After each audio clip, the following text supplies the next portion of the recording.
যেমন কালনাগিনীর মা তেমনি মুখপুরি তার মেয়ে, যা গিয়ে কাজ কর। চোখ রাঙিয়ে বলল আমেনা বেগম। জান্নাত আর সেখানে দাঁড়িয়ে থাকতে পারল না, তাড়াতাড়ি রান্নাঘরে এসে পানির মধ্যে হাত ডুবিয়ে দিল। কেন জানি আজ তার চোখের পানি বাধা মানছে না। হাত উঠিয়ে দেখলো কেমন কালো দাগ হয়ে গেছে। ওই পোড়া হাত নিয়ে বাড়ির সব কাজ করতে লাগলো জান্নাত। যত কষ্ট হোক না কেন তাকে প্রতিদিন কাজ করতে হবে, না হলে যে পেটে ভাত আসবে না। সাজানো গোছানো রুম, কিন্তু রুমটা সম্পূর্ণ কালো রঙের। খাটে শুয়ে আছে সেই যুবকটি, সাথে একটি সাদা চামড়ার মেয়ে। গভীর ঘুমে অসন্ন দুইজন। হঠাৎ তার ফোন বেজে উঠল। সে রিসিভ করে কানে রাখলো। সে চিৎকার করে বলে উঠল, তুই খোঁজ নে, কাল আমি বাংলাদেশে আসছি। চোখ দুটি টকটকে লাল হয়ে আছে, যেন সবকিছু ধ্বংস করতে তার চোখের দৃষ্টিতেই যথেষ্ট। যুবকের চিৎকার শুনে ঘুমিয়ে থাকা মেয়েটি উঠে গেল। যুবকটি উঠে গিয়ে আলমারি থেকে কিছু টাকা এনে দিয়ে মেয়েটিকে বিদায় করলো। বারান্দায় গিয়ে চিৎকার করে বলে উঠল, আমার মাকে হত্যা করার প্রতিশোধ আমি নিব আকরাম খান, আমি আসছি। জান্নাতের হাতে অনেক ব্যথা করছে, তবুও সব ব্যথা সহ্য করে কাজ করে যাচ্ছে। বাড়ির সমস্ত কাজ জান্নাতকে করতে হয়। দুপুরে রান্না করে নিজে গোসল করে নিল। দুপুরের খাবার টেবিলে আমেনা বেগম ও ফৌজিয়া বসে আছে। জান্নাত সবাইকে খাবার দিচ্ছে। হঠাৎ আমেনা বেগমের হাতের উপর একটু ডাল পড়ে গেল।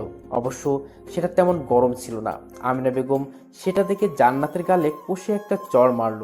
সেটার টাল না সামলাতে পেরে পাশের টেবিলের সাথে ধাক্কা খেয়ে কপাল কেটে গেল।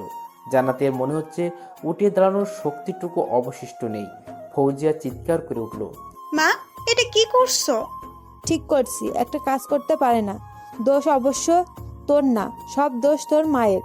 নিজে তো মরেছে, তোকে কেন রেখে গেছে? মরতে পারিস না তুই? চিৎকার করে বলল আমেনা বেগম। ফৌজিয়া জান্নাতকে তুলতে তুলতে বলল, মা, তুমি সব কথাই ফুপিকে টানো কেন? টেনে নিয়ে গেল জান্নাতকে নিজের রুমে। জান্নাত কেঁদেই যাচ্ছে। তাকে কিছু বললে সেটা সে মেনে নেয় তো, কিন্তু ওর জন্য ওর মাকে খারাপ কথা শুনতে হয়, এটা কিছুতে মানতে পারে না। ফৌজিয়া জান্নাতের কপালে মলম লাগিয়ে দিল। তুই তো জানিস মা কেমন, কিছু মনে করিস না। তুই এখানে বস, আমি তোর জন্য খাবার নিয়ে আসি। জান্নাত কেঁদেই যাচ্ছে। দিন দিন আমেনা বেগমের অত্যাচার বেরিয়ে চলেছে। ফৌজিয়া প্লেটে কিছু ভাত আর তরকারি নিয়ে রুমে এলো। জান্নাতের দিকে এগিয়ে বলল, নে, খেয়ে নে। জান্নাত প্লেটটা নিল, কিন্তু তার হাত কাঁপছে। ফৌজিয়া খেয়াল করে দেখলো ডান হাতের অনেক অংশ কালো হয়ে আছে। জান্নাত সেটা ঢাকার বৃথা চেষ্টা করলো। কি করে হলো? কড়া গলায় বলে উঠল ফৌজিয়া। জান্নাত কিছুটা ঘাবড়িয়ে বলল, রান্না করতে গিয়ে একটু লেগেছে। হাত কাঁপার কারণে আমেনা বেগমের হাতে ডাল পড়েছিল। ফৌজিয়া প্লেটটা হাতে নিয়ে হাত ধুয়ে নিজের হাতে জান্নাতে খাইয়ে দিচ্ছে। জান্নাতের চোখ দিয়ে আবারও পানি গড়িয়ে পড়ল। তার মনে হচ্ছে সে তার মায়ের হাতে খাচ্ছে। খিরে পাগলি, কাঁদছিস কেন? বলল ফৌজিয়া। জান্নাত মাথা নাড়ালো। আল্লাহর উপর ভরসা রাখ, দেখবি সব ঠিক হয়ে যাবে। এভাবেই কেটে গেল একটি দিন। এয়ারপোর্টের বাইরে 8টি কালো গাড়ি এসে দাঁড়ালো। সেটা থেকে 25 জন মানুষ বের হলো, সবার গায়ে কালো পোশাক। এয়ারপোর্টের মধ্যে প্রকাশ করলো। চারপাশে সবাই অবাক হয়ে এদের দিকে তাকিয়ে আছে। তখন কয়েকজন সিকিউরিটি এসে ওদের সামনে দাঁড়ালো এবং বলল, সরি স্যার, আপনারা ভিতরে যেতে পারবেন না। তোদের জানের মায়া নেই তাই না? তোরা জানিস আমি কে, এখানে কেন এসেছি? কালো পোশাকধারীদের মধ্যে একজন কিন্তু পরা একটা জিন্সের প্যান্ট আর কালো পাঞ্জাবি। সিকিউরিটিরা নিজেদের মুখের দিকে তাকাতাকি করতে বলল, কে আপনি? আমি আশিক, এখানে এসেছি শ্রাবণ মাহমুদ আকাশকে নিতে। ভয়ঙ্কর এক হাসি দিয়ে বলল। এয়ারপোর্ট সিকিউরিটি সবাই আশিকের পায়ে পড়ে গেল। স্যার স্যার, আমাদের মাফ করে দিন, আমরা আপনাকে চিনতে পারিনি। আশিক হচ্ছে ঢাকা শহরের নাম করা গুন্ডা এবং মাফিয়া লিডারের বাম হাত এবং কলিজার বন্ধু। ঢাকার সব কাজ আশিক দেখাশোনা করে। তখন ভিআইপি জোন দিয়ে একজন প্রবেশ করলো। কালো কোট, কালো শার্ট, কালো প্যান্ট, চুলগুলো জেল দিয়ে স্টাইল করা, হাতে ঘড়ি, চোখে সানগ্লাস পরা, যাকে বলে পুরো ক্লিয়ার করা লুক। চকলেট বয়, নাম শ্রাবণ মাহমুদ আকাশ। দেশের সফল একজন বিজনেসম্যান। তবে তারা আরও একটি পরিচয় আছে, সে হচ্ছে টিম ব্ল্যাক মাফিয়ার লিডার। মানুষ তাকে কোল্ড মাইন্ডের কিলার বলে থাকে, কারণ তার খারাপ কাজের কোনো প্রমাণ রাখে না। আশিক আকাশের দিকে এগিয়ে বলল, আসসালামু আলাইকুম ভাই, কেমন আছেন? ওয়ালাইকুম আসসালাম। তুইও পারিস? দেখ ওটা কোথায় আছে, আমি গাড়িতে গেলাম। বলে চলে গেলেন আকাশ। আশিক একটু সামনে এগুতেই দেখে জাবির একটা চাইনা মেয়ের সাথে ফ্ল্যাট করার চেষ্টা করছে। আশিক সেটা দেখে হেসে দিল। সারা জীবনেও ঠিক হবে না, মনে মনে বলল। জাবির আশিককে দেখে বলল, দোস্ত দেখ তোর ভাবি। আশিক মেয়েটার দিকে তাকাতে হালকা হাসলো মেয়েটি। হয়তো আমাদের কথা বুঝতে পারেনি, না বুঝে বেচারি হাসলো। হঠাৎ মেয়েটা চলে যাচ্ছে। আরে কই যাও, নাম্বারটা অন্তত দিয়ে যাও। দূর, তোর বিয়ে হইব না। জাবির হচ্ছে আকাশের ডান হাত, সব বিষয়ে অভিজ্ঞ কিন্তু মেয়েদের প্রতি দুর্বল। এয়ারপোর্ট থেকে সবাই বাড়ির উদ্দেশ্যে রওনা দিল। সেটা সঠিক জানি না, কিন্তু উনি এখন ঢাকাতে আছে। ভাই ভুলে যাস না, উনি কিন্তু তোর বাবা। বাবা। তাচ্ছিল্য হাসি দিয়ে জান্নাত সকালে ভোরে উঠে নামাজ পড়ে কাজে হাত দিচ্ছে, এখনো কাজ করে যাচ্ছে। কথায় কথায় আমিনা বেগম তাকে খোঁটা দেয়। মেয়েটার প্রতি তার কোনো মায়া কাজ করে না। রাতে সবাই একসাথে বসে খাচ্ছে, তখন জান্নাত বলে উঠল, মামা, কালকে আমাকে একটু কলেজে যেতে হবে, সামনে তো পরীক্ষা। না, এই বাড়িতে থাকতে হলে এই সব পড়ালেখা চলবে না। এসব করার জন্য তোর মা বাবা কোনো টাকা তোর রেখে যায়নি। শুধু শুধু তোর পেছনে টাকা নষ্ট করব কেন? আমেনা, কি বলো এসব? ভুলে যেও না, ও আমাদের মেয়ের মতো। মেয়ে না তো ছাই। দাঁতে দাঁত থেকে বললেন আমেনা। মা, তুমি ওর সাথে সবসময় এমন করো কেন? আর ওর খরচ তো কলেজ থেকে দেয়, তাহলে ওর পেছনে টাকা খরচ হচ্ছে কোথায়? আরমান আহমেদ লুকিয়ে জান্নাতের কলেজের ফিস পরিশোধ করে, সেটা ফৌজিয়া ছাড়া অন্য কেউ জানে না। আচ্ছা ঠিক আছে, যাবে তবে বাড়ির সব কাজ করে। বলল আমেনা বেগম। এতক্ষণ নীরবে কান্না করা জান্নাতের মুখে এবার একটু হাসি ফুটল। আকাশের চোখের ঘুম হারিয়ে গেছে, শুধু সেই কালো রাতের কথা মনে পড়ছে, যে রাতের অন্ধকার কেড়ে নিয়েছিল তার জীবনের একমাত্র আলোকে। এখন সে প্রতিশোধের আগুনে নিজেকে পোড়াতে চায়। এভাবেই কেটে গেল রাতটি। পরের দিন খুব সকালে জান্নাত ঘুম থেকে উঠে যায়, বাড়ির সব কাজ গুছিয়ে সকালের জন্য নাস্তা তৈরি করে নেয়। ভাই, আজকে ড্রাগনের লোকেরা ড্রাগ স্মাগলিংয়ের প্ল্যান করছে। আশিক এসে বলে উঠল। সোফায় বসে নিউজ পেপার পড়তে থাকা আকাশ ওর দিকে হালকা তাকালো মুচকি হেসে। আকরাম খান ড্রাগনের হয়ে কাজ করত, তার ড্রাগনের শত্রুর তালিকায় 2 নম্বরে। দেখছি। বলে আবার পেপার পড়ায় মন দিল। আমেনা বেগম নিজের ঘর থেকে বেরিয়ে অবাক হয়ে গেল। জান্নাত সব কাজ করে ফেলেছে। সবাই সকালে নাস্তা করে নিল। জান্নাত রান্নাঘরে বসে খাচ্ছে। ফৌজিয়া মামা অনেক করে বলে যে টেবিলে বসে খেতে, কিন্তু তার একটাই কথা, টেবিলে বসে সে খেতে পারে না। আমেনা বেগম হন হন করে ঘরে যেতে দেখে আরমান আহমেদকে অবাক হয়। আমেনা বেগম আলমারি থেকে সব কাপড় বের করে বাইরে নিয়ে এলো। জান্নাতের দিকে ছুড়ে দিয়ে বলল, হ্যাঁ, ভালো করে পরিষ্কার করবি যা। জান্নাত একবার কাপড়ের দিকে তাকায়, আরেকবার আমেনা বেগমের দিকে। সবগুলো এখন পরিষ্কার করতে হবে। হ্যাঁ, সব পরিষ্কার করে কলেজে যাবি। কিন্তু জান্নাতকে না বলতে দিয়ে কোনো কিন্তু নাই, যাইতে হলে এগুলো পরিষ্কার করে তারপর যাবি। কড়া কণ্ঠে বলল আমেনা বেগম। তারপর সে চলে গেল। জান্নাতের মুখখানি কালো হয়ে গেল, চোখ দিয়ে এখনই বৃষ্টি ঝরবে। এতগুলো কাপড় কিভাবে পরিষ্কার করবে, কারণ তার কাছে সময় নেই। কলেজের সময় চলে এসেছে। সে বুঝতে পারছে আমেনা বেগম এটা ইচ্ছা করেই করছে, যাতে করে জান্নাত কলেজে যেতে না পারে। দেরি না করে জান্নাত সেগুলো পরিষ্কার করে দিল, তবে অনেকটা দেরি করে ফেলেছে। তাড়াতাড়ি তৈরি হয়ে আমেনা বেগমকে বলে কলেজের উদ্দেশ্যে রওনা হলো। এত তাড়াতাড়ি সব কাপড় পরিষ্কার করে আমেনা বেগমের সামনে যখন দাঁড়ালো, তখন সে অনেকটাই অবাক হয়েছিল। বিদায়ের সময় বলল, তাড়াতাড়ি আসিস। জান্নাত কলেজে এসেছে। হঠাৎ পেছন থেকে কেউ তার চোখ আটকে ধরল। জান্নাত অনেকটা অবাক হয়। সিমি, কি করছিস? ছাড়। বলল জান্নাত। সিমি হচ্ছে জান্নাতের একমাত্র বান্ধবী। দূর, কিভাবে বুঝিস যে? তুই বুঝবি না, চল অফিস রুমে ফর্ম ফিল আপ করতে হবে। আরে কই যাস? আজ হবে না, স্যার আজকে আসবে না। আচ্ছা বল, কেমন আছিস তুই? ভালো। সেটা তো জানি না, তবে কালকে সবাইকে আসতে বলা হয়েছে। তাহলে আমি যাই রে, কাল আসার চেষ্টা করব। বলে চলে আসলো জান্নাত। দুটো লোক হাঁটু ভাঁজ করে বসে আছে, তাদের শরীরের বিভিন্ন অংশ দিয়ে রক্ত বেরোচ্ছে। ভাই আমাদের ক্ষমা করে দিন ভাই, আমরা কিছুই জানি না। ওরা ভয়ার্ত কণ্ঠে বলল। আকাশ ওদের সামনে দাঁড়িয়ে পিস্তল ঘোরাচ্ছে। তাদের কথা শুনে ওদের সামনে বসে পড়ল। বসে থাকা দুটি লোকের মধ্যে একটির মুখ থেকে একটু রক্ত হাতে নিয়ে বলল, তাই নাকি? তোরা সত্যি কিছুই জানিস না? তাহলে তোরা তো আমার কোনো কাজেরই না, বলে ঠাস ঠাস করে দুজনের কপালে দুটি বুলেট ভরে দিল। হঠাৎ একটা মেয়ে চিৎকার করে উঠল।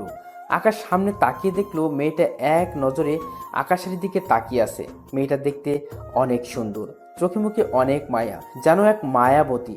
সরি বন্ধুরা, প্রেম করিনি কখনো, কোনো মেয়েকে কখনো ভালো করে পর্যবেক্ষণও করিনি, তাই এই মেয়েটার বর্ণনা দিতে পারলাম না। আকাশ এক নজরে তাকিয়ে আছে মায়াবতীর দিকে। তাকে দেখে আকাশ কোনো এক ঘোরের মধ্যে চলে গেল। জাবিরের ধাক্কায় বাস্তবে ফিরল। সামনে তাকিয়ে দেখে মায়াবতী সেখানে নেই। ভাই, মেয়েটা তো দেখে নিল সব। খোঁজ নে কে এই মেয়ে, ওর পুরো ডিটেলস আমার চাই। জান্নাত সিমির থেকে বিদায় নিয়ে বাড়ির দিকে যাচ্ছিল। তার কাছে কোনো টাকা নেই, তাই হেঁটেই যাচ্ছে। হঠাৎ কোথাও থেকে কান্নার আওয়াজ পেল। কৌতূহলবশত সে সেটার উৎস দেখতে গেল এবং দেখলো দুটি লোক একটা লোকের সামনে আকুতি মিনতি করছে। হঠাৎ দাঁড়িয়ে থাকা লোকটি ওদের কিছু বলে গুলি করে দিল। ফিনকি দিয়ে রক্ত বেরোচ্ছে। এটা দেখে জান্নাত চিৎকার করে উঠল। তখন সামনে থাকা লোকটি জান্নাতকে দেখে নিল। জান্নাতের শরীর যেন ঠান্ডা হয়ে আসছে। তবে তার মনে হচ্ছে লোকটির চোখগুলো সে কোথাও দেখেছে। সে সেখান থেকে কোনোভাবে ছুটে পালিয়ে এলো। জান্নাত এক ছুটে বাড়ি চলে এলো। সারা শরীর ঘামে ভিজে গেছে। আমেনা বেগম জান্নাতের এমন অবস্থা দেখে অনেক অবাক হলো। টেবিলে রাখা এক জগ পানি সে ঢকঢক করে খেয়ে ফেললো। জান্নাতের গা হাত পা এখনো কাঁপছে। চোখের সামনে একটু আগে ঘটে যাওয়া চিত্র ভাসছে। আমেনা বেগম এগিয়ে এসে বলল, কি হলো, এমন করছিস কেন? ঘাড়ে ভূত টুত লেগেছে নাকি? জান্নাত এখনো দাঁড়িয়ে কি ভেবে যাচ্ছে। আমেনা বেগমের কোনো কথা তার কান পর্যন্ত পৌঁছচ্ছে না। আমেনা বেগম এবার অনেকটা রেগে জান্নাতকে ধাক্কা দিয়ে বলল, কি হয়েছে তোর? জান্নাত কিছুটা ঘাবড়ে আমেনা বেগমের দিকে তাকিয়ে বলল, না না, কিচ্ছু না। ভয়ে মুখ দিয়ে কথা বের হচ্ছে না। তাহলে দাঁড়িয়ে আছিস কেন? যা, অনেক কাজ পড়ে আছে। মাথায় একটু জোরে ধাক্কা দিয়ে জান্নাত কোনো কথা না বলে চলে গেল। বাড়ির সব কাজ সে করলো, কারোর সাথে কোনো কথা বলছে না জান্নাত। তার মাথায় একটা চিন্তা, কতটা নিষ্ঠুর হলে কেউ কাউকে এমনভাবে খুন করতে পারে। জান্নাতের শরীরটা আজ ভালো ঠেকছে না তার কাছে। মাথা অনেক ভার ভার মনে হচ্ছে। রাতের খাবার খাওয়ার সময় আরমান আহমেদ বলল, মা তুই ঠিক আছিস তো মা? তোকে এমন দেখা যাচ্ছে কেন? না, আমি ঠিক আছি। আরমান জান্নাতের মুখের দিকে তাকিয়ে আবারও খাওয়ার মন দিল। ফৌজিয়ার মনে খটকা লাগছে। মেয়েটার মন মরা হয়ে দাঁড়িয়ে আছে, কথাগুলো বেঁধে বেঁধে যাচ্ছে। আকাশ বারান্দায় দাঁড়িয়ে সকালে দেখা মায়াবতীর কথা ভাবছে। তখন জাবির এলো। শব্দ পেয়ে আকাশ পেছনের দিকে ফিরল। মেয়েটার সব খবর পেয়েছি। ওর নাম জান্নাত। মা বেঁচে নেই, বাবা ছোটবেলা থেকে লাপাত্তা, থাকে মামার বাসায়। একটা মামাতো বোন আছে, দেখতে অনেক সুন্দর, কিন্তু মামিটা অনেক জল্লাদ, উঠতে বসতে অত্যাচার করে। ভাবি অনেক ভালো, 5 ওয়াক্ত নামাজ পড়ে। বলে হাসলো জাবির। ওই তুই অনেক দূর চলে গেছিস, ফিরে আয়। একটা প্যাকেট এগিয়ে দিয়ে জাবির বলল, এটাতেই ওর সব কিছু আছে, চেক করে নে। বলে চলে গেল। প্যাকেটটা হাতে নিয়ে দেখলো জান্নাতের একটি ছবি। Mayabati, you are mine. অনেক বেলা হয়ে গেছে, বাড়ির সব কাজ পড়ে আছে, কেউ করে নাই। আমেনা বেগম ঘুম থেকে উঠে দেখলো সবকিছু অপরিষ্কার হয়ে পড়ে আছে। এটা দেখে আমেনা বেগমের চোখ লাল হয়ে উঠেছে। চিৎকার করে ডেকে উঠলো, জান্নাত জান্নাত। কিন্তু জান্নাতের কোনো উত্তর আসলো না। আমেনা বেগম রেগে মেগে জান্নাতের ঘরের দিকে এগিয়ে গেল এবং যেটা দেখলো সেটা দেখে রাগের পরিমাণ আরও বেড়ে গেল। জান্নাত এখনো শুয়ে আছে, কাঁথা মুড়ি দিয়ে। নিজের বাপের বাড়ি পেয়েছো নাকি? যখন যা ইচ্ছা তাই করবে। দাঁড়া, আজ তোকে গরম পানিতে চুবাবো। জান্নাত এখনো শুয়ে আছে, কাঁথা মুড়ি দিয়ে। যখন ঘর থেকে বের হবে তখন আমেনা বেগম খেয়াল করলো জান্নাত কিছু বলছে আর কাঁপছে। আমেনা বেগম কাছে গিয়ে দেখে জান্নাতের গায়ে অনেক জ্বর, আর এর জন্য বেঘরে সে বকছে। আমাকে ছেড়ে দিন, আমি কিছুই দেখিনি, আমাকে মারবেন না। জ্বরে কাঁপুনি দিয়ে উঠেছে জান্নাত। এটা দেখে আমেনা বেগম শয়তানি হাসি দিল। মর তুই, তুই মরলেই আপদ বিদায় হবে। খুশি মনে আমেনা বেগম চলে গেল রুমে। ফৌজিয়া ঘুম ভেঙেছে অনেক আগেই, কিন্তু তার চা এখনো দিয়ে যায়নি জান্নাত। সব সময় ও তো দিয়ে যায়, আজ কেন দিচ্ছে না মনে মনে ভাবলো ফৌজিয়া। তাই সে নিচে আসলো। এসে অবাক, বাড়িটা আজ অনেক অগোছালো লাগছে তার কাছে।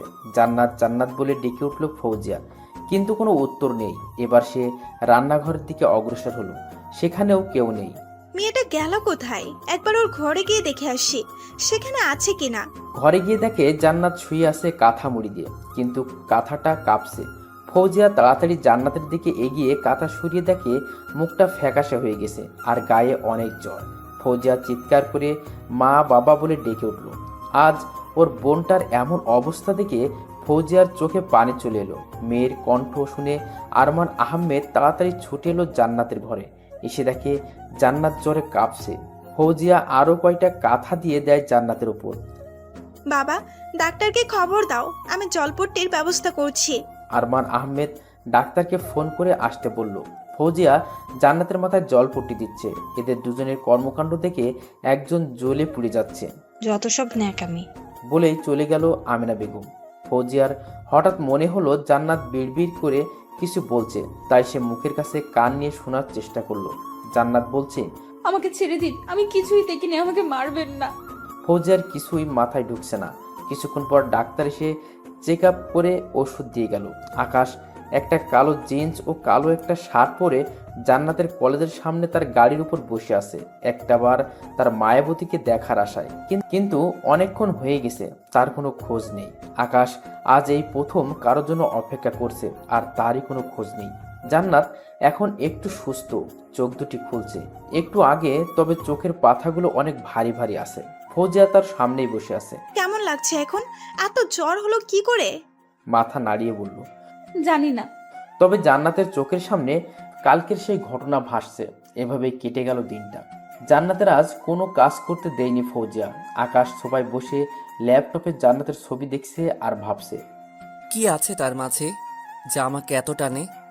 হঠাৎ করে তোমার মায়ায় পড়ে গেলাম। আমার জীবনের তো একটাই লক্ষ্য ছিল, সেটাই পৌঁছে আমি আমার জীবনের ইতি টানতাম। কেন দেখা দিলে আমায়? একদিনেই তোমার মায়াতে জড়িয়ে নিলে। পরের দিন সকালবেলা জান্নাত অনেকটা সুস্থ হওয়ার আগের মতো কাজ করতে লাগলো। জান্নাত পেছন থেকে হঠাৎ আওয়াজ পাওয়ার অনেকটা ঘাবড়ে লাফিয়ে ওঠে। পেছনে ফিরে দেখে আমেনা বেগম, তাই একটা স্বস্তির নিঃশ্বাস ছাড়ে। ওই ঘটনার পরে জান্নাতের মনে ভয় বাসা বেঁধেছে। আমেনা বেগম বলে উঠল, শোনো জান্নাত, আজকে ফৌজিয়াকে পাত্রপক্ষ দেখতে আসবে, তাই সবকিছু ভালো করে পরিষ্কার করবি। জান্নাত উত্তরে মাথা নাড়ালো। দুপুর গড়িয়ে বিকেল হলো। জান্নাত সব কিছু গুছিয়ে ফৌজিয়ার রুমে চলে গেল। ফৌজিয়া তার মোবাইলে কিছু দেখছে আর মুচকি হাসছে। জান্নাত যে তার রুমে এসেছে সে টেরই পায়নি। ফৌজিয়া তার ফোনে একটি ছেলেকে দেখছে। আপু, কে ছেলেটি? ফৌজিয়া হঠাৎ কেউ কিছু বলে উঠায় একটু ভয় পেয়ে গেল। না, কেউ না, আজকে আসলে দেখিস। তার মানে এই কি সেই? ফৌজিয়া আর কিছু বলল না, তার মুখ লাল হয়ে গেছে লজ্জায়। জান্নাত এটা দেখে হেসে দিল। সন্ধ্যায় পাত্রপক্ষ আসবে, তাই জান্নাত সবকিছু ভালো চেক করে দেখলো সবকিছু ঠিক আছে কিনা। তখন কলিং বেল বেজে উঠল এবং কন্টিনিউ বাজাতেই লাগলো। জান্নাত দৌড়ে গেল দরজা খুলতে। আমেনা বেগম আর আরমান আহমেদ বাইরে বের হয়ে এলো। জান্নাত দরজা খুলে যা দেখলো সেটা দেখে তার হাত পা অবশ্যই আসছে, কাঁপাকাঁপি করছে জান্নাত। আরমান আহমেদ বলল, কে এসেছে জান্নাত? জান্নাত কোনো উত্তর দিচ্ছে না, যেন সে জমে গেছে। কপালে বিন্দু বিন্দু ঘাম জমাট বেঁধেছে, কারণ তার সামনে দাঁড়িয়ে আছে শ্রাবণ মাহমুদ আকাশ। অবশ্য জান্নাতের চোখে সে নৃশংস হত্যাকারী। কিন্তু ইনি এখানে কেন? আমাকে মারতে এসেছে নিশ্চয়ই। মনে মনে ভাবলো জান্নাত। আরমান আহমেদ একটু এগিয়ে দেখলো দরজার সামনে একটা লোক দাঁড়িয়ে আছে। কে কে আপনি? কাকে চাই? আকাশ এতক্ষণ জান্নাতকে নজরভাবে দেখছিল। হঠাৎ চিৎকারের আওয়াজ পেয়ে তার ঘোর ভাঙল। আকাশ আরমান আহমেদের দিকে তাকিয়ে বলল, কিছু কথা বলতে এসেছি আপনাদের সাথে, যদি সামনে থেকে একটু সরো তাহলে ভালো হয়। জান্নাতকে উদ্দেশ্য করে বলল আকাশ। জান্নাত কিছুটা অবাক হয়েছে লোকটাকে দেখে। লোকটা কিছু বলায় জান্নাত তার দিকে মুখ তুলে তাকালো, কিন্তু চোখ আটকে গেল তার চোখের দিকে। জান্নাতের মনে হচ্ছে এই চোখ তার পরিচিত, কোথায় যেন দেখেছে। জান্নাতের এমন করে আকাশের দিকে তাকানোটা কেমন জানি টানছে আকাশকে। আকাশ সামনে তাকিয়ে দেখে আরমান আহমেদ তার দিকে তাকিয়ে আছে, তাই জান্নাতকে পাশ কাটিয়ে আরমান আর আমেনার কাছে চলে যায়। আমরা বসে কথা বলি, মাথা নাড়িয়ে সোফায় বসে পড়ল সবাই। জান্নাত রুমের এক কোণে গুটিসুটি মেরে দাঁড়িয়ে এদের কথা শুনছে। আপনি নিশ্চয়ই আরমান আহমেদ, আর আপনি আমিনা বেগম। আমেনা বেগম বলার সময় একটু রাগী লুকে তাকালো আকাশ। মাথা নাড়ালো আরমান ও আমেনা। আমি হলাম শ্রাবণ মাহমুদ আকাশ। আমাকে না দেখলেও নামটা নিশ্চয়ই শুনেছেন। নাম শুনে আরমান ও আমেনার চেহারার রং পাল্টে গেল। আপনি সেই ব্ল্যাক মাফিয়া? নিচে চেঁচামেচি শুনে রুমে থাকা ফৌজিয়া নিচে চলে এসে দেখে তার বাবা মা একটা লোকের সাথে বসে কথা বলছে। আর একটু দূরে দাঁড়িয়ে জান্নাত ঘেমে পুরো গোসল করে গেছে। ফৌজিয়া তাড়াতাড়ি করে নিচে গেল। কিছু বলার আগে আরমান আহমেদ মুখে আঙুল দিয়ে চুপ থাকতে বললেন ফৌজিয়াকে। সে তাড়াতাড়ি জান্নাতের কাছে গিয়ে ওর কাঁধে হাত রাখলো। জান্নাত হঠাৎ করে কারো স্পর্শ পাওয়ায় কেঁপে উঠল। জান্নাত যখন শুনেছে লোকটা মাফিয়া, তখন সে ভেবে নিয়েছে আজই হয়তো তার শেষ দিন। তো যার জন্য এখানে আসা। 1 মিনিট। ফোন বের করে কাকে ফোন করলো, সাথে সাথে জাবির চলে আসলো হাতে মিষ্টির প্যাকেট ভর্তি করে। এটা দেখে সেখানে উপস্থিত সবাই অবাক। আরমান সাহেব বলল, এত মিষ্টি কিসের জন্য? দেখুন, আমি যা বলি সরাসরি বলি। আমি আপনার মেয়েকে বিয়ে করতে চাই। আকাশের কথা শুনে সবাই অনেক অবাক হয়েছে, যা সবার চেহারায় ফুটে উঠেছে। ফৌজিয়ার তো চোখ বড় বড় করে আকাশের দিকে তাকিয়ে আছে। জাবির আকাশকে ধাক্কা মেরে কানের কাছে বলে, কি বলছিস? ভাবি তোর বোনের মেয়ে? আকাশ সবার দিকে একবার তাকালো, দেখলো সবাই কেমন করে তাকিয়ে আছে তার দিকে। আকাশ বলল, আপনার মেয়ে জান্নাত, মানে ও তো আপনার মেয়ের মতন, তাই না? জান্নাত নামটা শুনে কেউ খুশি না হলেও একজন খুব খুশি হয়েছে। জান্নাত তো ভাবছে তাকে মারার জন্য তাকে বিয়ে করছে, বিয়ে করে ওকে মেরে ফেলবে। নিঃশব্দে জান্নাত কান্না করে দিল। এটা দেখে ফৌজিয়া জান্নাতের মাথায় হাত বুলিয়ে দিচ্ছে। দেখুন, আপনি যেই হন না কেন, আমি জান্নাতকে আপনার সাথে বিয়ে দিতে পারবো না। এটা শুনে আকাশ রেগে উঠে দাঁড়িয়ে বলল, আমি আপনার অনুমতি নিতে আসিনি। জান্নাত এসেছে। আজ থেকে জান্নাত শুধু আমার। ওর যদি এখানে কোনো প্রকার কষ্ট হয় বা কোনো ক্ষতি হয়, আমি আপনাদেরকে ছেড়ে দেব না। Mind it. বলে আকাশ সেখান থেকে চলে গেল। জান্নাত অনেকক্ষণ যাবৎ কান্না আটকে রেখে দাঁড়িয়ে আছে। এবার আর না পেরে ফৌজিয়াকে ধরে শক্ত করে কান্না করে দিল। ফৌজিয়া জান্নাতকে ধরে রুমে নিয়ে গেল। কান্না থামানোর চেষ্টা করছে, কিন্তু থামাতে পারছে না। নিচে আমেনা বেগম আরমান আহমেদ পাশাপাশি বসে আছে। আচ্ছা, বিয়ে দিতে অসুবিধা কি? আর কতদিন আমাদেরটা শেষ করবে? ওর থেকে ভালো আপদটা বিদায় করে দাও। আরমান আহমেদ কিছু না বলে মাথা নিচু করে বসে আছে। কিছুক্ষণ পর ছেলেপক্ষ আসলো। নাম নাহিল মাহমুদ অভ্র। দেখতে মাশাল্লাহ অনেক সুন্দর, কিউট। তার থেকে বড় কথা, ফৌজিয়ার অভ্র আগে থেকে দুজনকে পছন্দ করে। পরে পরিবার মেনে নেওয়ার বিয়েই হবে শীঘ্রই। সবকিছু ভালোভাবে কেটে গেল। জান্নাত একবারও বাইরে আসেনি রুম থেকে। আরমান আহমেদ জান্নাতের রুমে গিয়ে দেখে জান্নাত ছোট বাচ্চাদের মতো করে ঘুমিয়ে আছে। চোখ মুখ ফোলা, হয়তো কান্না করতে করতে ঘুম পড়েছে। আরমান একটা চাদর টেনে দিল জান্নাতের গায়ে। অনেকটা ফাঁকা জায়গা, মেঘ চাঁদের সাথে লুকোচুরি খেলছে। গাড়ির উপর বসে আছে আকাশ, হাতে বিয়ার বোতল। ভাবছে কিছুক্ষণ আগে কি করেছে। তার মায়াবতী তার দিকে তাকিয়েছিল, এটা মনে করে তার মনে অনেক শান্তি লাগছে। আর তো মাত্র কয়টা দিন, তারপর তুমি আমার, শুধু আমার বলে চিৎকার করে উঠল আকাশ। জান্নাতের মাথাটা কেমন জানি ভারী ভারী লাগছে। রাতে অনেক ঠান্ডা লেগেছে, তাই হয়তো জ্বর এখনো ভালোভাবে সারেনি। সকাল থেকে সে কাজ করে যাচ্ছে। নাস্তা করে ফৌজিয়া চলে গেল তার বন্ধুদের সাথে দেখা করতে। আরমান আহমেদ রুমে চলে গেল। আমিনা বেগম পান চিবোচ্ছে সোফায় বসে, আর শক্ত চোখে জান্নাতের দিকে তাকিয়ে আছে। জান্নাত কোনো দিকে না তাকিয়ে কাজ করছে। তখন আমিনা বেগম বলল, সব ঘরগুলো ভালো করে মুছে দিস। জান্নাত মাথা নাড়ালো। আজ কাজ করতে অনেক কষ্ট হচ্ছে তার, তবুও সবকিছু সহ্য করে কাজ করছে। প্রায় সব ঘর মুছে ফেলছে সে, শুধু দরজার সামনেটুকু বাদ আছে। জান্নাতের চোখ মুখ লাল হয়ে আছে, মনে হচ্ছে তার শরীরে কোনো শক্তি অবশিষ্ট নেই। তবু সে হার মানছে না। সে যখন মুছছে তখন হঠাৎ যেটা দিয়ে মুছছে সেই কাপড়টা আটকে গেল। জান্নাত তাকিয়ে দেখলো কেউ একজন ঘর মোছা কাপড়টা জুতো দিয়ে চেপে রেখেছে। জান্নাত পা থেকে উপরের দিকে তাকিয়ে দেখলো লাল টকটকে জ্বলন্ত একজোড়া চোখ তার দিকে তাকিয়ে আছে। জান্নাত এবার পুরো মুখটা দেখে 2 হাত পিছিয়ে গেল, কারণ তার সামনে আকাশ দাঁড়িয়ে আছে আর অনেক রেগে আছে। হঠাৎ আকাশ চিৎকার করে বলতে লাগলো, এই কাজ তুই কেন করছিস? বাড়িতে কি কাজের মানুষ নাই? জান্নাত আকাশের কথা শুনে কিছু বলল না, শুধু চোখ দিয়ে পানি গড়িয়ে পড়ল। বাইরে থেকে এমন চিৎকার শুনে আরমান আহমেদ আর আমেনা বেগম ছুটে চলে আসলো এবং বাইরে এসে দেখে আকাশ জান্নাতের দিকে রাগীভাবে তাকিয়ে আছে আর জান্নাত মাটির দিকে মুখ করে বসে আছে আর কান্না করছে। আরমান আহমেদ তাড়াতাড়ি জান্নাতের কাছে চলে গেল। জান্নাত মামাকে দেখে একটু সাহস পায়। কি হয়েছে? আপনি এমন সময় এখানে কেন? আকাশ জান্নাতের থেকে চোখ সরিয়ে আরমান আহমেদ দিকে তাকালো তাচ্ছিল্য হাসি দিয়ে। এখানে কেন? আরে না আসলে তো জানতেই পারতাম না মানুষ এতটা নিচু মনের হতে পারে। আমার থেকে আপনি জান্নাতকে বেশি বোঝেন। বেশি না, অনেক অনেক বেশি। আপনি তো জানতেন সে পুরোপুরি সুস্থ না। একবারও কি ওর মুখের দিকে তাকিয়েছেন? আরমান আহমেদ জান্নাতের দিকে তাকালো। মুখটা কেমন ফোলা ফোলা, চোখ দুটো লাল হয়ে আছে, চুলগুলো উল্লুক ভুল্লুক করা, মানে তার মুখে ক্লান্তির ছাপ ফুটে উঠেছে। আরে আপনারও তো একটি মেয়ে আছে তাই না?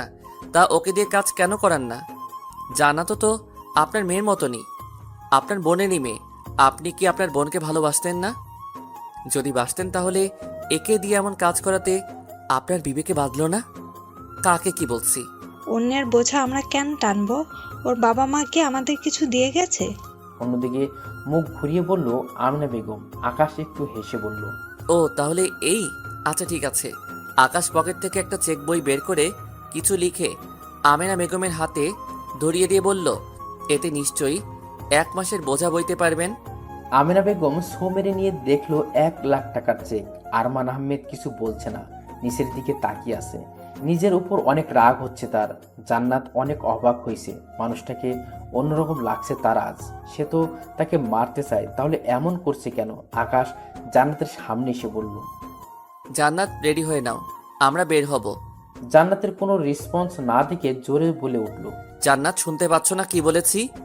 জান্নাত এবার চিৎকার শুনে কেঁপে উঠল, মামার বুকে মুখ লুকালো। আরমান আহমেদ জান্নাতের মাথায় হাত বুলিয়ে পড়ল। যা মা, রেডি হয়ে নে। জান্নাত মামার মুখ থেকে এমন কথা শুনে অবাক হয়েছে। সে মামার কথার অবদ্ধ হয় না, তাই সে উঠে রুমে চলে গেল। আকাশ সোফা বসে পেপার পড়ছে। আরমান আহমেদ তার সামনে বসে আছে। সে এখন গভীর চিন্তায় মগ্ন। আজ সে আকাশের চোখে জান্নাতের জন্য কষ্ট, ভালোবাসার রাগ দেখছে। সে এতদিনে জান্নাতের জন্য পারফেক্ট পার্টনার খুঁজে পেয়েছে, যার কাছে জান্নাত সুখে থাকবে ভেবে মুচকি হাসলো আরমান আহমেদ।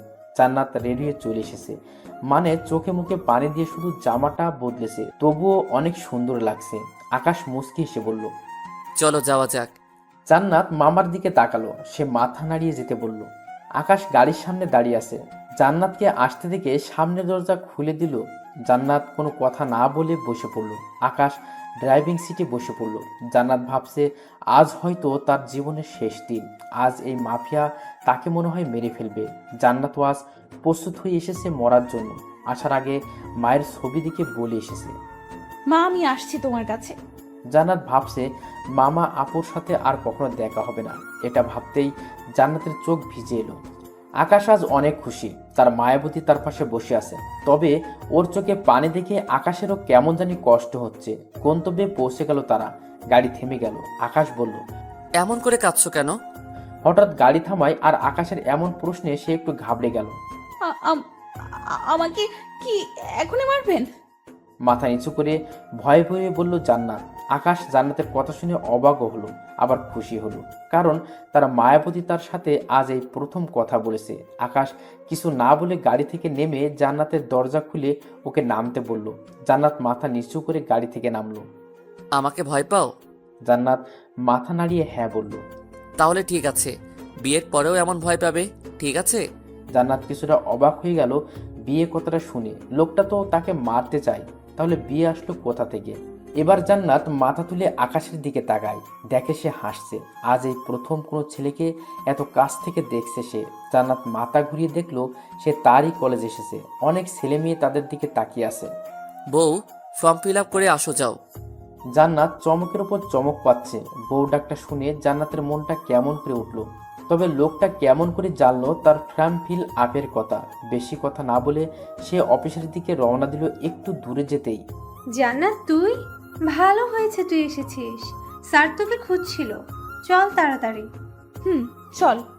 জান্নাতের সব কাজ শেষ করে বাইরে এসে দেখলো আকাশ গাড়ির সাথে হেলান দিয়ে মোবাইল চিপসে। দেখতে ফর্সা, মুখে খোসা খোসা দাড়ি, কালো প্যান্ট, কালো শার্ট, চোখে সানগ্লাস, চুলগুলো স্পাইক করা। আজ প্রথম জান্নাত আকাশকে ভালোভাবে দেখলো।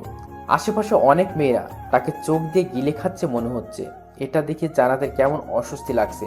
জান্নাতকে দেখে আকাশ তাড়াতাড়ি এগিয়ে এসে বলল, কাজ সব শেষ? জান্নাত মাথা নাড়িয়ে বলল, শেষ। আকাশ জান্নাতের পাশে একটি মেয়েকে দেখে বলল, তুমি নিশ্চয়ই মিম? মিম প্রথমে অনেক অবাক হয়েছিল যে একটি অপরিচিত ছেলে এসে জান্নাতের সাথে কথা বলছে। আকাশের কথায় মিমের ঘোর ভাঙল। মিম মাথা নাড়িয়ে বলল, হ্যাঁ। ও, আমি আকাশ, শ্রাবণ মাহমুদ আকাশ, জান্নাতের হবু হাজবেন্ড। হাজবেন্ড কথাটা শুনে মিমের মুখ হা হয়ে গেল। জান্নাত, তোর বিয়ে ঠিক হয়েছে আর আমাকে বলিসনি? কিছুটা অভিমানী হয়ে বলল মিম। জান্নাত কিছুই বলছে না, মাথা নিচু করে দাঁড়িয়ে আছে। কি বা বলবে সে? সে তো নিজেও এখনো বুঝতে পারেনি তার সাথে কি হচ্ছে। সবকিছু অনেক তাড়াতাড়ি হয়েছে, এই জন্য তোমাকে হয়তো জানাতে পারিনি। আর এখন তো জেনেছো, চলো তোমাকে ট্রিট দেই। যতই হোক শালি বলে কথা। ট্রিট কথাটি শুনে মিম লাফিয়ে বলে উঠল, এই না হলে আমার কিউট জিজু, তুমি অনেক ভালো। জান্নাতের এসব থেকে কেমন যেন লাগছে। অচেনা এক খারাপ অনুভূতি হচ্ছে তার ভিতরে। আকাশকে ও যত দেখছে তত অবাক হচ্ছে। কে বললে এই ছেলেটি একজন মাফিয়া? দেখলে মনে হয় নিষ্পাপ একটা শিশু। জান্নাত আকাশের দিকে এক নজরে তাকিয়ে এগুলো ভাবছে। আকাশ মিমের সাথে কথা বলতে বলতে জান্নাতের দিকে তাকিয়ে দেখালো সে তার দিকে অপলকের দৃষ্টিতে তাকিয়ে আছে। আকাশ দেখে মুচকি হাসলো। জান্নাতের নাক ধরে বলল, কি দেখে আমার বউটা? হঠাৎ কারো ছোঁয়া পেয়ে জান্নাত কেঁপে উঠে সামনে তাকিয়ে দেখে আকাশ তার দিকে তাকিয়ে আছে। এবার জান্নাতের মনে পড়লো এতক্ষণ সে কি করছিল। সে মনে মনে নিজেকে ধিক্কার দিচ্ছে। কি করে পারলো সে এমন কাজ করতে? চিচি, লজ্জায় না পড়তে হলো। কি এমন ভাবছো? দাঁড়িয়ে থাকবে নাকি গাড়িতে উঠবে? সবাই গাড়িতে উঠেছে। জান্নাত এবার আর সামনে না বসে পেছনে গিয়ে মিমের সাথে বসলো।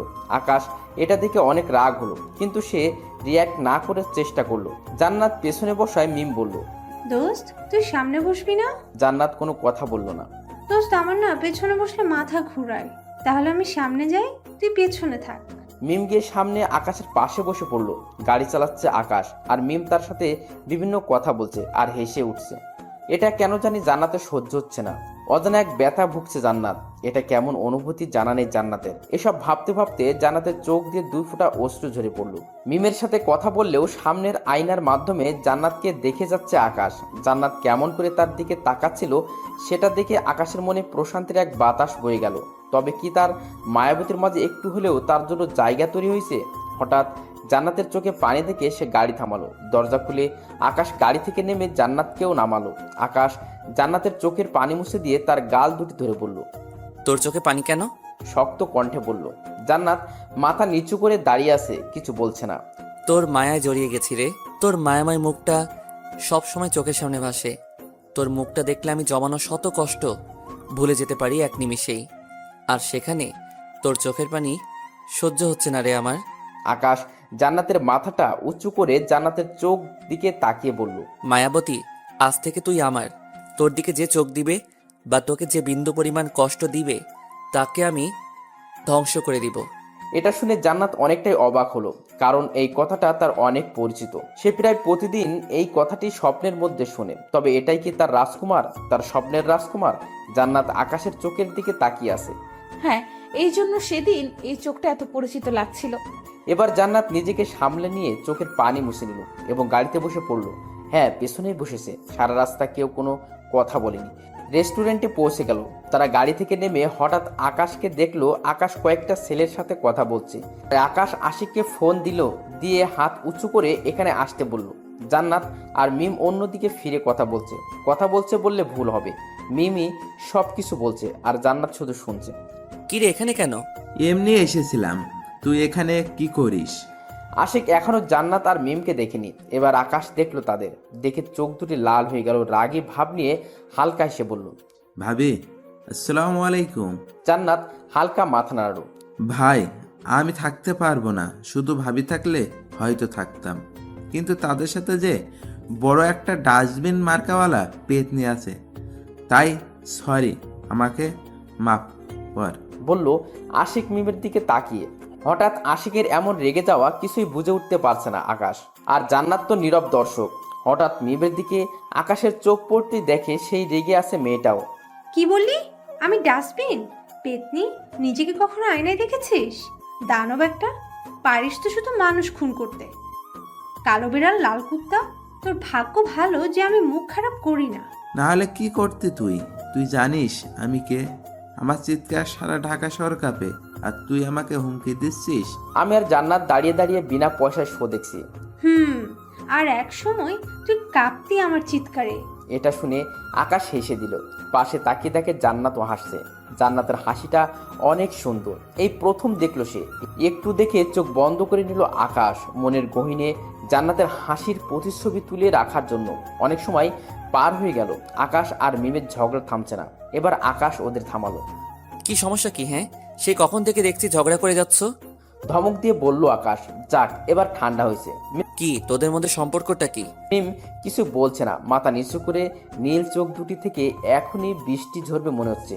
নাও, বৃষ্টি শুরু হয়ে গেল। আকাশের দিকে বুঝতে বাকি রইল না মিমের মনে কি আছে। আকাশ আশিককে সামনে ঠেলে বলল, যা থামা ওকে। আশিক এগিয়ে গিয়ে মিমের চোখের বানি মুছে দিয়ে বলল, সরি। মিম একটু আশিকের দিকে তাকিয়ে ওকে শক্ত করে জড়িয়ে ধরল। আমি তোমাকে অনেক ভালোবাসি, প্লিজ ছেড়ে যেও না, আমি বাঁচতে পারবো না। পাগলি, কি বলো এইসব?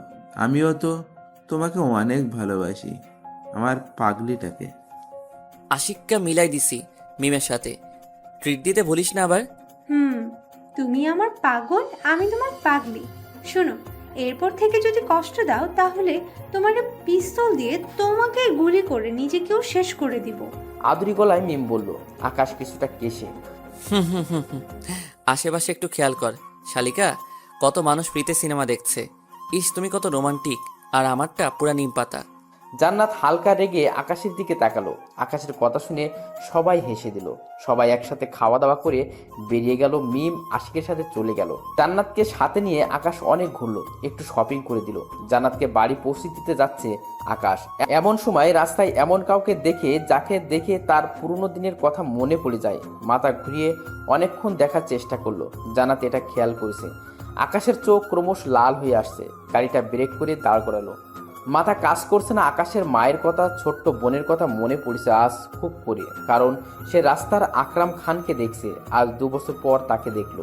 জান্নাতের কেমন জানি মনে হচ্ছে আকাশকে এমন অবস্থায় দেখে চোখে স্পষ্ট পানি টলমল করছে আকাশের। এত শক্ত মানুষ এমনভাবে দেখে কিছুটা ভয় পেল জান্নাত। ভাঙা কণ্ঠে প্রশ্ন করলো জান্নাত, আপনি ঠিক আছেন তো? আকাশ কোনো কথার উত্তর দিচ্ছে না। হঠাৎ আকাশ বলে উঠল, জান্নাত, তোমাকে একটু জড়িয়ে ধরতে পারি? জান্নাত কি বলবে কিছুই বুঝতে পারছে না। আকাশের দিকে তাকিয়ে আছে সে। কোনো উত্তর দেওয়ার আগেই আকাশ জান্নাতকে জড়িয়ে ধরলো। জড়িয়ে ধরার আগে যখন সে জান্নাতের দিকে ফিরল, তখন জান্নাত স্পষ্ট আকাশের চোখে পানি দেখলো। আকাশ জান্নাতকে জড়িয়ে ধরার পর জান্নাতের এক অন্যরকম অনুভূতি হচ্ছে মনের মধ্যে। হঠাৎ জান্নাত তার কাঁধ ভেজা ভেজা অনুভব করলো। তার মানে সত্যি কি আকাশ কান্না করছে? কিন্তু কেন? কি এমন কষ্ট তার? জান্নাত এমনভাবে দেখতে পারছে না, বুকের ভিতর যেন এক ধরনের ব্যথা চিনচিন করে উঠছে। জান্নাতের সহ্য হচ্ছে না। হোক লোকটা খারাপ, খুনি, তবুও তো মানুষ। আচ্ছা, একজন মানুষের কষ্ট চোখে পানি দেখে কি সবার এমন অনুভূতি হয়, নাকি এই অনুভূতির অন্য কোনো কারণ আছে? মাথা গুলিয়ে যাচ্ছে জান্নাতের। জান্নাত না চাইতেই নিজের অজান্তে আকাশের মাথায় হাত বুলিয়ে দিতে থাকে। জান্নাতের মনে যেন আজ অন্য রকমের ঝড় বইছে। অজানা এক অনুভূতির জন্ম নিয়েছে তার মধ্যে। এই সময়টা তার কাছে মধুময় মনে হচ্ছে। আকাশ হঠাৎ তার মাথার কিছুর পরশ পেয়ে তার মায়ের কথা মনে পড়ে যায়। মায়ের কোলে শুয়ে আছে একটা 10 বছরের ছেলে। তার মা ছেলেটার মাথায় হাত বুলিয়ে দিচ্ছে এবং ছেলেটির পেটের উপর দাঁড়িয়ে আছে 2 বছরের একটি বাচ্চা মেয়ে। 3 জনের মুখে হাসি। ছেলে মেয়েটির সাথে দুষ্টুমি করছে আর মেয়েটি হাসছে। হঠাৎ সবকিছু কালো হয়ে এলো। আপনি ঠিক আছেন তো? এবার আকাশ তার কল্পনা থেকে বের হয়ে এলো। জান্নাতকে ছেড়ে দিয়ে চোখ মুছে নিল। একটু হেসে বলল, আমি ঠিক আছি, চলো তোমাকে বাড়িতে দিয়ে আসি, অনেক দেরি হয়ে গেছে। জান্নাত আকাশের মুখে হাসিটা দিকে মনের অনেকটা শান্তি অনুভব করলো। মাফিয়াটাও কাঁদতে পারে এটা জেনে জান্নাত একটু হাসলো। তবে তার মাথায় একটাই চিন্তা ভর করছে, হঠাৎ কি হলো যাতে এনার চোখে পানি চলে এলো। তখন দেখলাম রাস্তার কি যেন দেখছিল বারবার। আমাকে জানতে হবে। তবে একটা জিনিস জান্নাত ভালো করে বুঝে গেছে যে মাফিয়াটা উপরে যত শক্ত দেখাক না কেন ভিতর থেকে তত নরম। কিন্তু ওনাকে নিয়ে সে এত ভাবছে কেন? কে উনি জান্নাতের কে? কিছুক্ষণ পর আরমান আহমেদের বাড়ির সামনে গাড়ি থামালো। আকাশ নেমে জান্নাতের দরজা খুলে নামালো। জান্নাত কিছু না বলেই চলে যায়। আকাশ তার দিকে এক নজরে তাকিয়ে আছে। জান্নাত বাড়ির ভিতরে যাচ্ছে, কিন্তু তার কেমন জানি লাগছে। মনে হচ্ছে তার কাছের কোনো জিনিস তার কাছ থেকে দূরে চলে যাচ্ছে, কিন্তু তার এমন হচ্ছে কেন? সে পিছনে ফিরে তাকালো, ভাবতে লাগলো লোকটাকে কি সে ভিতরে আসতে বলবে। আর কিছু না ভেবে জান্নাত বলল, আপনি কি ভেতরে আসবেন না? এটা শোনার পর আকাশের মুখে হাসি ফুটলো, যেন সে এটারই অপেক্ষা করছিল। যখন আকাশ জান্নাতের দিকে আসতে যাবে তখন একটা কল এলো আকাশের মোবাইলে। আকাশ কল রিসিভ করে এবং ওপাশ থেকে যা বলে সেটা শুনে আকাশের চোখ দুটি লাল হয়ে যায়, কারণ ওপাশ থেকে জাবির ফোন করেছিল। সে বলছে আজ ড্রাগনের ডান হাত মালিক একটা মেয়ে পাশে ডিল করছে, আবার আজ নাকি সেগুলো সাপ্লাইও দিবে। কাজটা অনেক জরুরি। আকাশ জান্নাতের দিকে তাকিয়ে বলল, আমাকে যেতে হবে, জরুরি কাজ আছে। এটা বলে গাড়িতে উঠছে। হঠাৎ জান্নাত না চাইতেও বলে ফেলল, সাবধানে থাকবেন। আকাশ এটা শুনে জান্নাতের কাছে ফিরে এলো। আমার জন্য চিন্তা হচ্ছে বুঝি? জান্নাত মাথা নিচু করে দাঁড়িয়ে আছে, মনে মনে ভাবছে, সি জান্নাত সি, কি করে ফেললি রে তুই। আকাশ জান্নাতের একদমই কাছে চলে এসেছে। দুজন দুজনের নিঃশ্বাস শব্দ শুনতে পাচ্ছে। এটা দেখে জান্নাত তার চোখের খিসে বন্ধ করে নিল। জান্নাতের মনের মধ্যে প্রবল বেগে ঝড় বয়ে যাচ্ছে, সবকিছু যেন উতাল পাতাল করে দিচ্ছে। এক ধরনের অজানা অনুভূতি হচ্ছে তার মধ্যে। আজ কেন জানি অনেক আপন আপন লাগছে তার সামনের মানুষটাকে। জান্নাতকে এমনভাবে দেখতে অনেক কিউট লাগছে, ছোট বাচ্চাদের মতো লাগছে। আকাশ এটা দেখে হেসে দিল, জান্নাতের নাক ধরে একটু নাড়িয়ে দিল। লক্ষ্মী বউটা আমার। জান্নাত চোখ মেলে দেখে আকাশও তার সামনে দাঁড়িয়ে হাসছে। আচ্ছা, আমাকে যেতে হবে, সময় মতো না গেলে অনেক মেয়েদের বড় ক্ষতি হয়ে যাবে। জান্নাত মাথা নিচু করে দাঁড়িয়ে আছে। হঠাৎ আকাশ জান্নাতের কপালে একটা ভালোবাসার পরশ দিয়ে চলে গেল। জান্নাত সেখানে দাঁড়িয়ে আছে, একটু আগে কি হলো সেটাই ভাবছে। ভেবেই নিজেকে মুচকি হেসে নিজের মুখ ঢেকে ফেললো। জান্নাত বাড়ির মধ্যে চলে গেল। আমিনা বেগম সোফায় বসে আছে, জান্নাতের দিকে তাকিয়ে বলল, ছি, তোর লজ্জা করে না? একটা অচেনা ছেলের সাথে এত সময় বাইরে কাটিয়ে এসেছিস, না জানি কি কি করে বেরিয়েছিস। নষ্টা মেয়ে কোথাকার, যেমন মা তেমন তার মেয়ে। হুঁ। পান চিবোতে চিবোতে বলল। এটা শুনে জান্নাতের চোখে পানি চলে এলো। সবসময় জান্নাতের জন্য তার মাকেও খারাপ কথা শুনতে হয়। মামি, দয়া করে এমন বলো না, আমাকে যা বলার বলো, তবু আমার মাকে কিছু বলো না। জান্নাতের আওয়াজ শুনে নিচে নেমে এলো ফৌজিয়া। নিচে এসে দেখে তার মা জান্নাতকে বকছে, আর জান্নাত সব সময়ের মতো মাথা নিচু করে দাঁড়িয়ে আছে। তাই ফৌজিয়া তাড়াতাড়ি জান্নাতের কাছে গিয়ে বলল, জান্নাত, তুই এসে গেছিস, আয় আমার সাথে আয়। বলে টেনে নিয়ে আসলো জান্নাতকে। যা ফ্রেশ হয়ে আয়। বলে ওয়াশরুমে ঠেলে দিল ফৌজিয়া জান্নাতকে। জান্নাত হাতে ব্যাগ নিয়ে ওয়াশরুমে ঢুকে যাচ্ছে। ফৌজিয়া দেখে বলল, আরে এগুলো কোথায় নিয়ে যাস? এদিকে আকাশ, জাবির, আশিক সবাই তৈরি হয়ে আছে, সুযোগ পেলেই অ্যাটাক করবে। মালিক একজন চীনা মানুষের সাথে হাত মিলাচ্ছে এবং হাতেন ইশারা করে কিছু আনতে বলল। কিছুক্ষণ পর 30টা মেয়েকে আনা হলো, সবগুলো ড্রাগ দেওয়া হয়েছে, সবাই ঢুলছে, হুঁশে নেই তারা। জাবির হঠাৎ কাউকে দেখে বলে উঠল, যারা। আকাশ সামনে তাকিয়ে দেখে জাবিরের খালাতো বোন যারা। হ্যাঁ, জাবির একে সিরিয়াসলি লাভ করে। জাবিরের চোখে পানি। সকালে তো কথা বললাম, ও ওখানে আসলো কিভাবে? আকাশ কিছু বলবে তার আগে জাবির গুলি চালিয়ে দিল মালিকের উপর, কিন্তু সেটা মালিকের পাশে থাকা লোকটাকে লাগলো। দুই দলের সমান যুদ্ধ, গোলাগুলি হয়, চারদিকে রক্তের বন্যা বয়ে যাচ্ছে। আকাশ মেয়েগুলোর দিকে এগিয়ে যাচ্ছে। এমন সময় লুকিয়ে থাকা মালিক আকাশের দিকে গুলি চালিয়ে দেয়। এটা দেখে আকাশও মালিকের দিকে গুলি করে। আকাশের গুলিটা মালিকের কপাল বরাবর ফুটো হয়ে বেরিয়ে যায়, আর মালিকের গুলিটা আকাশের ডান হাতে এসে লাগলো। হঠাৎ গুলির আওয়াজ পাওয়ায় জাবির ও আশিক আকাশের দিকে তাকায়। তারা দেখে আকাশের হাত দিয়ে ফিনকি মেরে রক্ত বের হচ্ছে। ওরা ছুটে চলে আসে আকাশের কাছে। তখন আকাশ বলে, আমি ঠিক আছি, মেয়েগুলোকে দেখো আর ওদের ঠিকমতো বাড়ি পৌঁছে দিয়ে আয়। অনেক রক্ত বের হওয়ায় এটা বলতেই আকাশ জ্ঞান হারায়। জান্নাত নিজের বিছানায় শুয়ে আছে, রাতে কিছুই খায়নি। আরমান আহমেদ, ফৌজিয়া জোর করে তাকে খাওয়াতে পারেনি। আর মনে কেমন জানি কু ডাকছে সন্ধ্যার পর থেকে। মনে হচ্ছে ওর কাছে কোনো জিনিসের বড় কোনো ক্ষতি হয়ে যাচ্ছে। বারবার আকাশের কথা মনে পড়ছে তার। আজ আকাশের চোখে পানি দেখেছে, সেটাও ভুলতে পারছে না। কেন জানি বুকের ভিতর চিনচিন ব্যথা অনুভব করছে জান্নাত। সকালে গায়ের উপর পানি পড়ায় তাড়াহুড় করে উঠে পড়লো জান্নাত। সামনে তাকিয়ে দেখে আমিনা বেগম বালতি হাতে দাঁড়িয়ে আছে। কালকে রাতে জান্নাত দেরি করে ঘুমিয়েছে, কেন জানি আকাশের কথা তার বারবার মনে হচ্ছিল। তার কিছু হয়ে যায়নি তো? এসব ভাবতে ভাবতে অনেক দেরি হয়ে যায় জান্নাতের। এমনভাবে শুয়ে বসে থাকলে কাজ কে করবে শুনি? তোর মা এসে তো আর করে দেবে না, তাড়াতাড়ি সব কাজ গুছিয়ে ফেল যা। জান্নাত এক নজরে আমেনা বেগমের দিকে তাকিয়ে আছে। যখন সে জান্নাতের মায়ের নামে একটু কথা বলে জান্নাতের অনেক রাগ হয়, যেন সারাদিন রাত আমেনা বেগমকে পিটালো সে রাগ পানি হবে না। হঠাৎ ঠাস করে একটা চট বসিয়ে দিল জান্নাতের গালে আমেনা বেগম। কি কথা কানে যায় না তোর?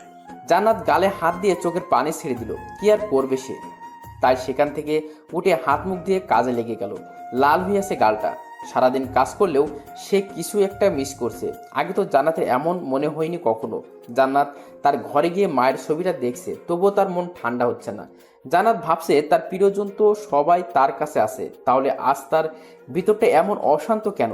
সারাদিন চলে গেল জান্নাত নিজেকে কাজের মধ্যে নিজেকে ব্যস্ত রাখলেও তার মনটাকে শান্ত করতে পারেনি। জান্নাত মনে মনে বলছে, সারাদিন লোকটা একবারও খবর নেয়নি, হয়তো কাজে ব্যস্ত কাউকে খুন করতে। তবুও একটু সময়ও কি হয়নি খোঁজ নেওয়ার জন্য? আচ্ছা, উনি ঠিক আছে তো? এসব ভাবতে ভাবতে জান্নাতের চোখে ঘুম নেমে এলো। পরের দিন খুব সকালে ঘুম ভাঙলো জান্নাতের। নামাজ পড়ে কাজে লেগে পড়ে। আমিনা বেগম ছোট, কোনো খুঁত পেলে জান্নাতকে কথা শোনাতে দেরি করে না। সকাল 10টা। এখন জান্নাত ঘর মুছছে, তখন গাড়ির আওয়াজ এলো বাইরে থেকে। গাড়ির আওয়াজ পেয়ে জান্নাতের মনে এক ধরনের উত্তেজনা কাজ করছে। কলিং বেল বাজতেই জান্নাত একটু জামা চুল ঠিক করে দরজা খুলে দিল, কিন্তু বাইরে আকাশকে পেল না। দেখলো আগে একদিন যে লোক মিষ্টি নিয়ে এসেছিল সে লোকটা। মনে মনে বলছে জান্নাত, মানে অ্যানি ওনারই লোক। ভাবি তৈরি হয়ে নিন, আপনাকে যেতে হবে। কোথায় যাব আমি? আর কেন যাব? হসপিটালে যাব। আর কোনো প্রশ্ন নয়, আপনি তাড়াতাড়ি তৈরি হয়ে আসুন। বলেই জাবির বাইরে গাড়ির কাছে চলে গেল। জান্নাত ভিতরে যাচ্ছে আর মনে মনে ভাবছে, হাসপাতাল? কার কি হয়েছে? ওনার কিছু হয়নি তো? জান্নাত এত তাড়াহুড়ো করে বের হলো যে মামিকে জানাতে পর্যন্ত ভুলে যায়। হসপিটালে এসে দেখে চারিদিকে কালো পোশাক পরিত লোকেরা দাঁড়িয়ে আছে। জান্নাতের মনে একটাই খটকা লাগছে, ওনার কিছু হয়ে যায়নি তো? জাবির আর জান্নাত একটা কেবিনের সামনে দাঁড়িয়ে আছে। কেবিনের মধ্যে ঢুকতেই জান্নাতের ভেতরটা কেমন মোচড় দিয়ে উঠলো, কারণ আকাশ বেডে ঘুমিয়ে আছে, হাতে বড় ব্যান্ডেজ। অজানাতে জান্নাতের চোখে পানি চলে এলো, কিন্তু কেন? কারণটা তার অজানা। জান্নাত আকাশের বেডের পাশের চেয়ারে বসে পড়ল। কেবিনের ভিতরে কেউ নেই। জান্নাত এক নজরে আকাশকে দেখছে এবং মনে মনে বলছে, কে বলবে এই ছেলেটি মাফিয়া? দেখে তো মনে হয় নিষ্পাপ শিশু। হয়তো কোনো কারণ আছে তার মাফিয়া হওয়ার পেছনে। কি কারণ জানতেই হবে। জান্নাত আজ আকাশকে খুঁটিয়ে দেখছে। তার নজর গেল চুলের দিকে, কেমন আগোছালো হয়ে আছে। এতেই আরো কিউট লাগছে আকাশকে। জান্নাত আকাশের চুলগুলো নিয়ে খেলা করছে, তখন আকাশের ঘুম ভেঙে গেল। হঠাৎ জান্নাত দেখলো আকাশ তার দিকে তাকিয়ে আছে। জান্নাতের হাত এখনো আকাশের মাথায়। জান্নাত মাথা নিচু করে হাতটা সরিয়ে নিল, কিন্তু জান্নাত আজ আকাশকে ভয় পাচ্ছে না, বরং তার লজ্জা লাগছে এটা ভেবে একটু আগে ও কি করছিল এতক্ষণ। ভুরু নাচিয়ে মুচকি সে বলল, আকাশ বলো, কি হয়েছে তোমার? কই কিছুই তো না। আমার ভীত মায়াবতী আজ অনেক সাহসী হয়ে গেছে যে। আমি ভীতু ছিলাম না কখনো, তবে শুধু কম কথা বলি। একটু উঠে বসতে গিয়ে হঠাৎ নিজের হাত ধরে আহ বলে চিৎকার করে উঠলো আকাশ। জান্নাত আকাশকে ধরে বলল, কি করছেনটা কি? দেখে শুনে উঠবেন না? কোথায় লেগেছে? কি যে করেন না আপনি? আপনি তো অসুস্থ, আর এভাবে কেউ ওঠে? জান্নাত বলেই যাচ্ছে আকাশ তার মায়াবতীকে দেখছে, আর ও তার মায়ের কথা মনে পড়ে গেল। মাও এভাবে তাকে বলতো। ভালোবাসবে আমাকে? হঠাৎ আকাশের মুখে এমন কথা শুনে জান্নাত থেমে গেল। কি বলবে সে ভেবেই পাচ্ছে না। তখন দরজা খুলে খাবারের প্লেট হাতে জাবির এলো। ভাই খাবার খেয়ে ওষুধ খেতে হবে। রেখে যা, পরে খেয়ে নিব। জাবির সবকিছু টেবিলের উপর রেখে হাসতে হাসতে চলে গেল। জাবির হাসছে কেন বুঝতে পারছেন না কেউ? না বুঝলে একটু পরে বুঝে যাবেন। জান্নাত আকাশকে বলল, পরে কেন খাবেন? এখনই খেয়ে নিন। খাবো তো। জান্নাত ভাবছে, তার ডান হাত তো পুরো ব্যান্ডেজ করা, তাহলে খাবে কি করে? জান্নাত আরো কিছু একটা ভেবে হাত ধুয়ে প্লেটটা নিল। জান্নাত নিজ হাতে আকাশকে খাইয়ে দিচ্ছে, আর আকাশ তো ছোট বাচ্চাদের মতো করে খাচ্ছে। এটা দেখে জান্নাত হেসে দিল। আকাশের জ্ঞান ফিরেছে কালকে রাতে, আর কালকে জাবির তাকে খাইয়েছে। এখন এখানে জান্নাত আছে, এজন্য খাবার রেখে যেতে বলছিল, যাতে সে জান্নাতের হাতে খেতে পারে। এটা ভেবে জাবির হেসেছিল। আকাশ মনে মনে ভাবছেন, কি মায়াময় হাসি জান্নাতের, দেখলেই প্রাণ জড়িয়ে যায়। আকাশ আবার জান্নাতের প্রেমে পড়ে গেল। আকাশ আবার আহ বলে বাম হাত দিয়ে বুকের বাঁ পাশে হাত দিল। জান্নাত বলল, কি হয়েছে? তোমার হাসিটা সোজা এখানে লাগলো। দেখতে দেখতে কেটে গেল অনেক সময়। আকাশকে রিলিজ করে দিবে বিকালে। রিলিজ দেওয়ার পরে জান্নাতকে বাড়ি পৌঁছে দিল আকাশ। তবে আজ ড্রাইভার গাড়ি চালিয়েছে জান্নাতের বাড়ির সামনে। আমি কিন্তু উত্তরটা এখনো পাইনি, অপেক্ষায় থাকলাম। বলে চলে গেল আকাশ। জান্নাতের মনটা আজ অনেক ভালো। মনে হচ্ছে সে এখন আর একা নয়, সাহসী মনে হচ্ছে নিজেকে। আর ভাবতেই অন্যরকম মনে হচ্ছে। জান্নাত যখন হসপিটালে যাচ্ছিল তখন আমিনা বেগম দেখছিল যে জান্নাত গাড়িতে উঠে কোথাও যাচ্ছে। এ আসছে নষ্টা মেয়ে কোথাকার।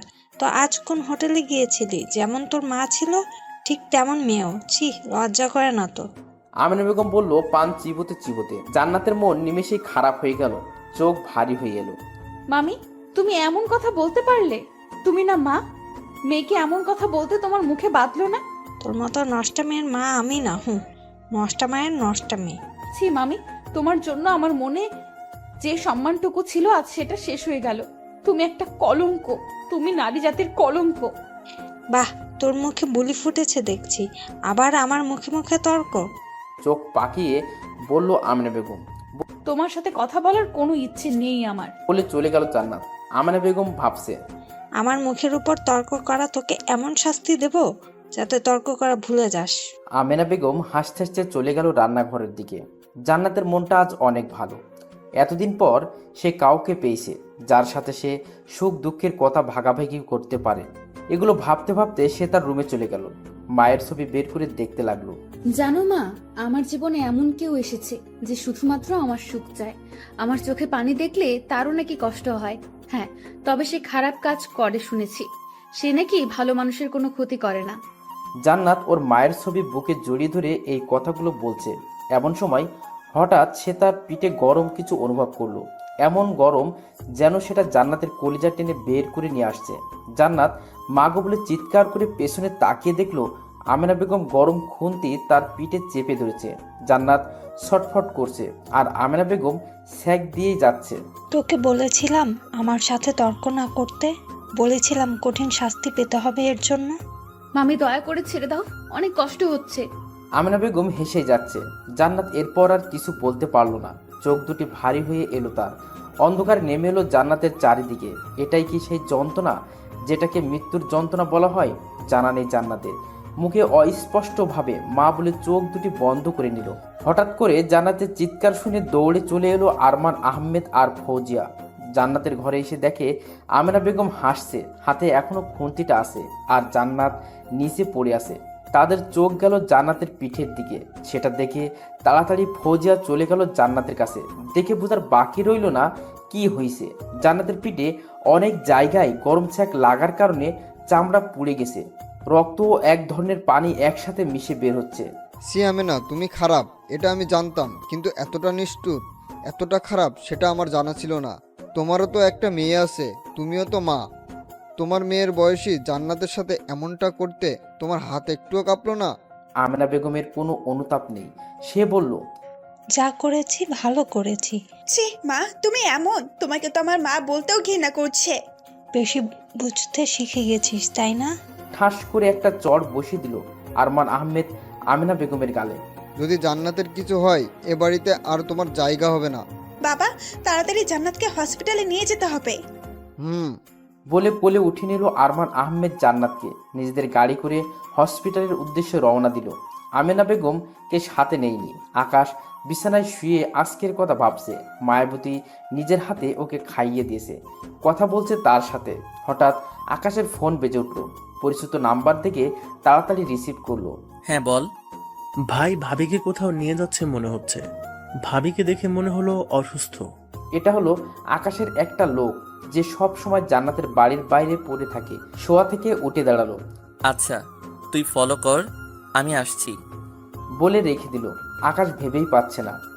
একটু আগেই তো দেখে মনে হলো না সে অসুস্থ। তাহলে না, মাথায় কিছু আসছে না। আকাশ তাড়াতাড়ি নিচে গেল। দেখলো সোফায় জাবির বসে আছে আর তার কোলে যারা। হ্যাঁ, এটা জাবিরের একমাত্র সিরিয়াস রিলেশন।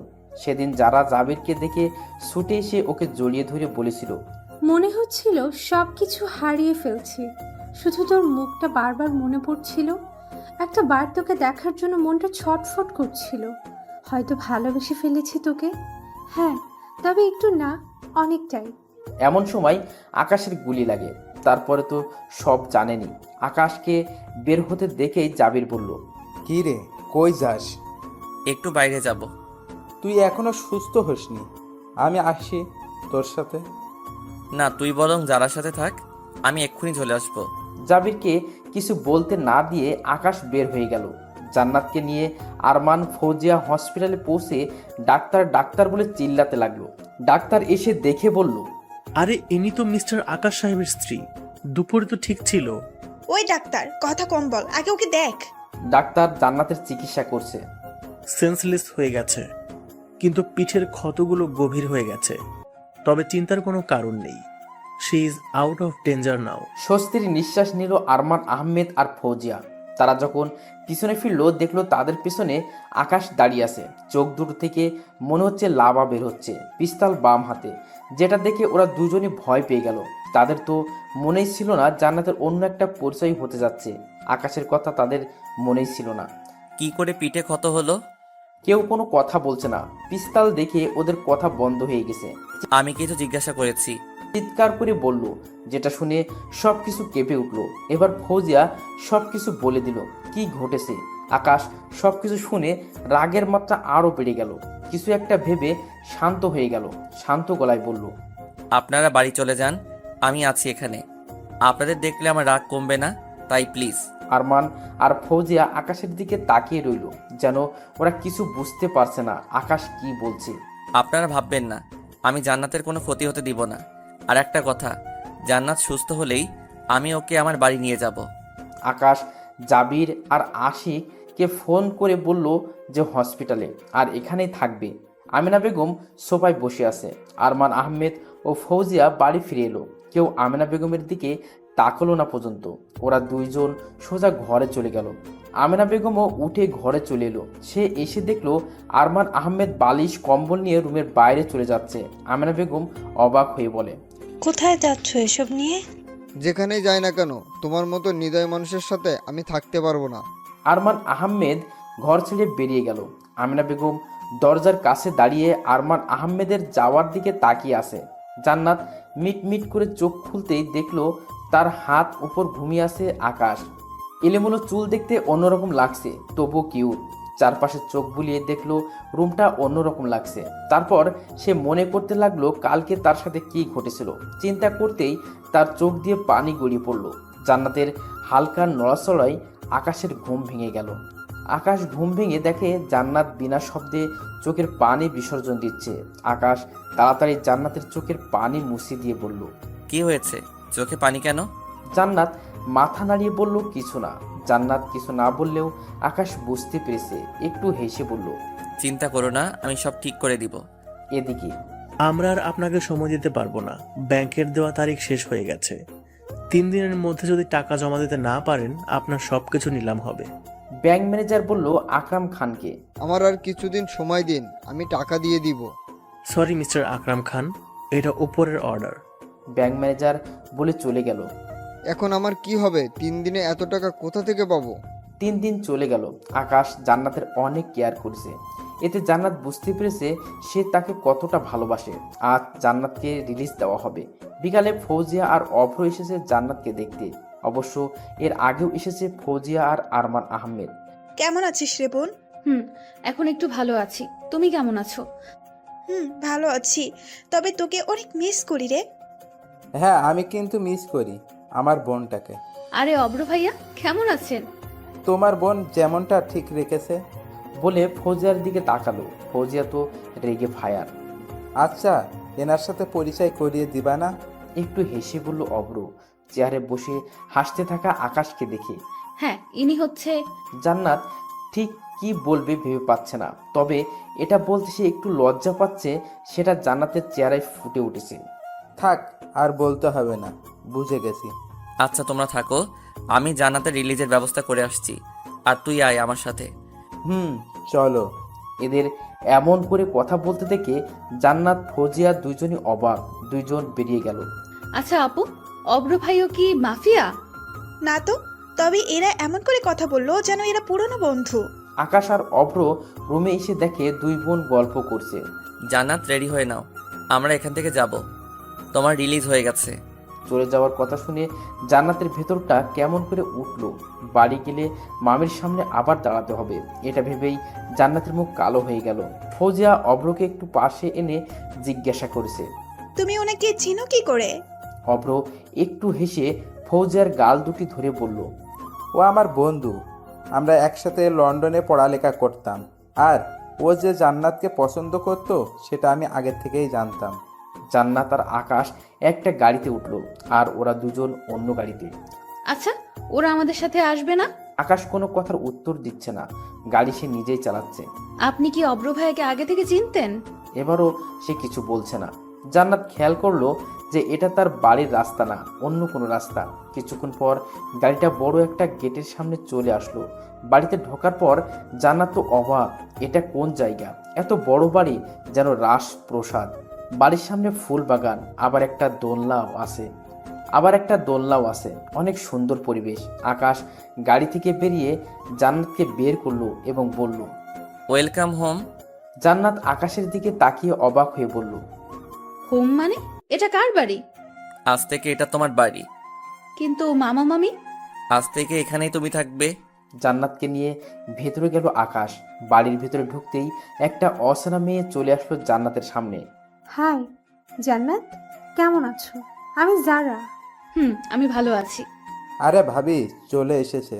হঠাৎ জান্নাত আকাশকে খুঁজতে পেছনে তাকালো, কিন্তু সে কোথায়? ও এক্ষুনি চলে আসবে ভাবি। একটু পরে আকাশ আসলো, কিন্তু সে বাইরে থেকে না, উপর থেকে, মানে সে ঘরের মধ্যেই ছিল। দেখতে দেখতে অনেক রাত হয়ে গেল। জান্নাত আজ অনেক হেসেছে। আকাশ তো এটাই চায় যে জান্নাতের মুখে সব সময় হাসি থাকুক। যারা জান্নাতকে নিয়ে গেল একটা রুমে। রুমটা অনেক সুন্দর, কিন্তু অবাক করা বিষয় হচ্ছে রুমের চারিদিকে জান্নাতের অনেক ছবি লাগানো। আজ থেকে এটা তোমার রুম। বলে বেরিয়ে গেল যারা। জান্নাত রুমটা ঘুরে ঘুরে দেখছে, বেশ সাজানো, অনেক সুন্দর। হঠাৎ জান্নাতের চোখ গেল টেবিলের উপর রাখা কাগজের দিকে। জান্নাত কাগজটা খুলে দেখলো তাতে লেখা হ্যাপি বার্থডে মায়াবতী, আর আমার পক্ষ থেকে তোমার গিফট হলো তোমার সামনে দেওয়াল থেকে পর্দাটা সরাও। জান্নাত কাগজটা রেখে দেওয়ালে লাগানো পর্দাটা সরালো এবং যেটা দেখলো সেটা দেখে জান্নাত চোখের পানি ধরে রাখতে পারলো না, কারণ সেখানে জান্নাতের মায়ের ছবি বড় করে লাগানো। এটা দেখে জান্নাত বাইরের উদ্দেশ্যে বের হলো। দেখলো বাইরে যারা। উনি কোথায়? আকাশ ভাই মনে হয় ছাদে আছে, আর ওটা এইদিকে। জান্নাত ছুটে চললো ছাদের দিকে। জান্নাত এখন অনেকটা সুস্থ, তাই ছুটতে পারে। জান্নাত ছাদে গিয়ে দেখে আকাশ দাঁড়িয়ে আছে। আকাশের দিকে তাকিয়ে ছাদের এক কোণায় একটি আলো টিপ টিপ করে জ্বলছে শুধু, আর সেখানেই আকাশ দাঁড়িয়ে আছে। হঠাৎ পেছন থেকে শব্দ হয়। আকাশ পিছনে ফিরে দেখে জান্নাত, তাই সে একটু মুচকি হাসে। হঠাৎ জান্নাত আকাশকে জড়িয়ে ধরে কেঁদে দিয়ে বলে, ধন্যবাদ আপনাকে, এটা আমার জীবনের বেস্ট গিফট। পাগলি একটা। হঠাৎ ছাদ সম্পূর্ণ আলোকিত হয়ে গেল। পিছন থেকে অনেকেই বলে উঠল, হ্যাপি বার্থডে জান্নাত। জান্নাত পিছনে ফিরে দেখলো আরমান আহমেদ, ফৌজিয়া, অভ্র, জাবির, যারা, আশিক, মিম সবাই দাঁড়িয়ে আছে এবং উইশ করছে। ওদের দেখে জান্নাত তাড়াতাড়ি আকাশকে ছেড়ে দিল এবং লজ্জায় মাথা নিচু করে নিল। কেক কাটা হলো, সবাই মজা করছে। এমন সময় আকাশের মোবাইলে একটা কল এলো। সেটা রিসিভ করতেই ওপাশ থেকে যেটা বলল সেটা শুনে আকাশ হেসে উঠল। কল কেটে দিয়ে মনে মনে বলতে লাগলো, আজকের দিনটা সত্যি আমার জন্য অনেক খুশি। তোমাকে আমি ধ্বংস করে দেবো আকরাম খান। ভিলেনের মতো হেসে উঠল আকাশ। খুব সকালে জান্নাতের ঘুম ভেঙে যায়।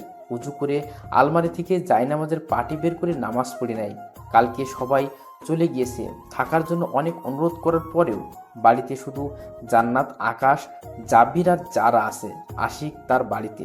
জান্নাত নিচে নামলো, উদ্দেশ্য সবার জন্য নাস্তা বানানো। নিচে গিয়ে দেখে কাজের লোকেরা নাস্তা বানাচ্ছে, তবে সেগুলো কিছুই জান্নাত চিনতে পারছে না।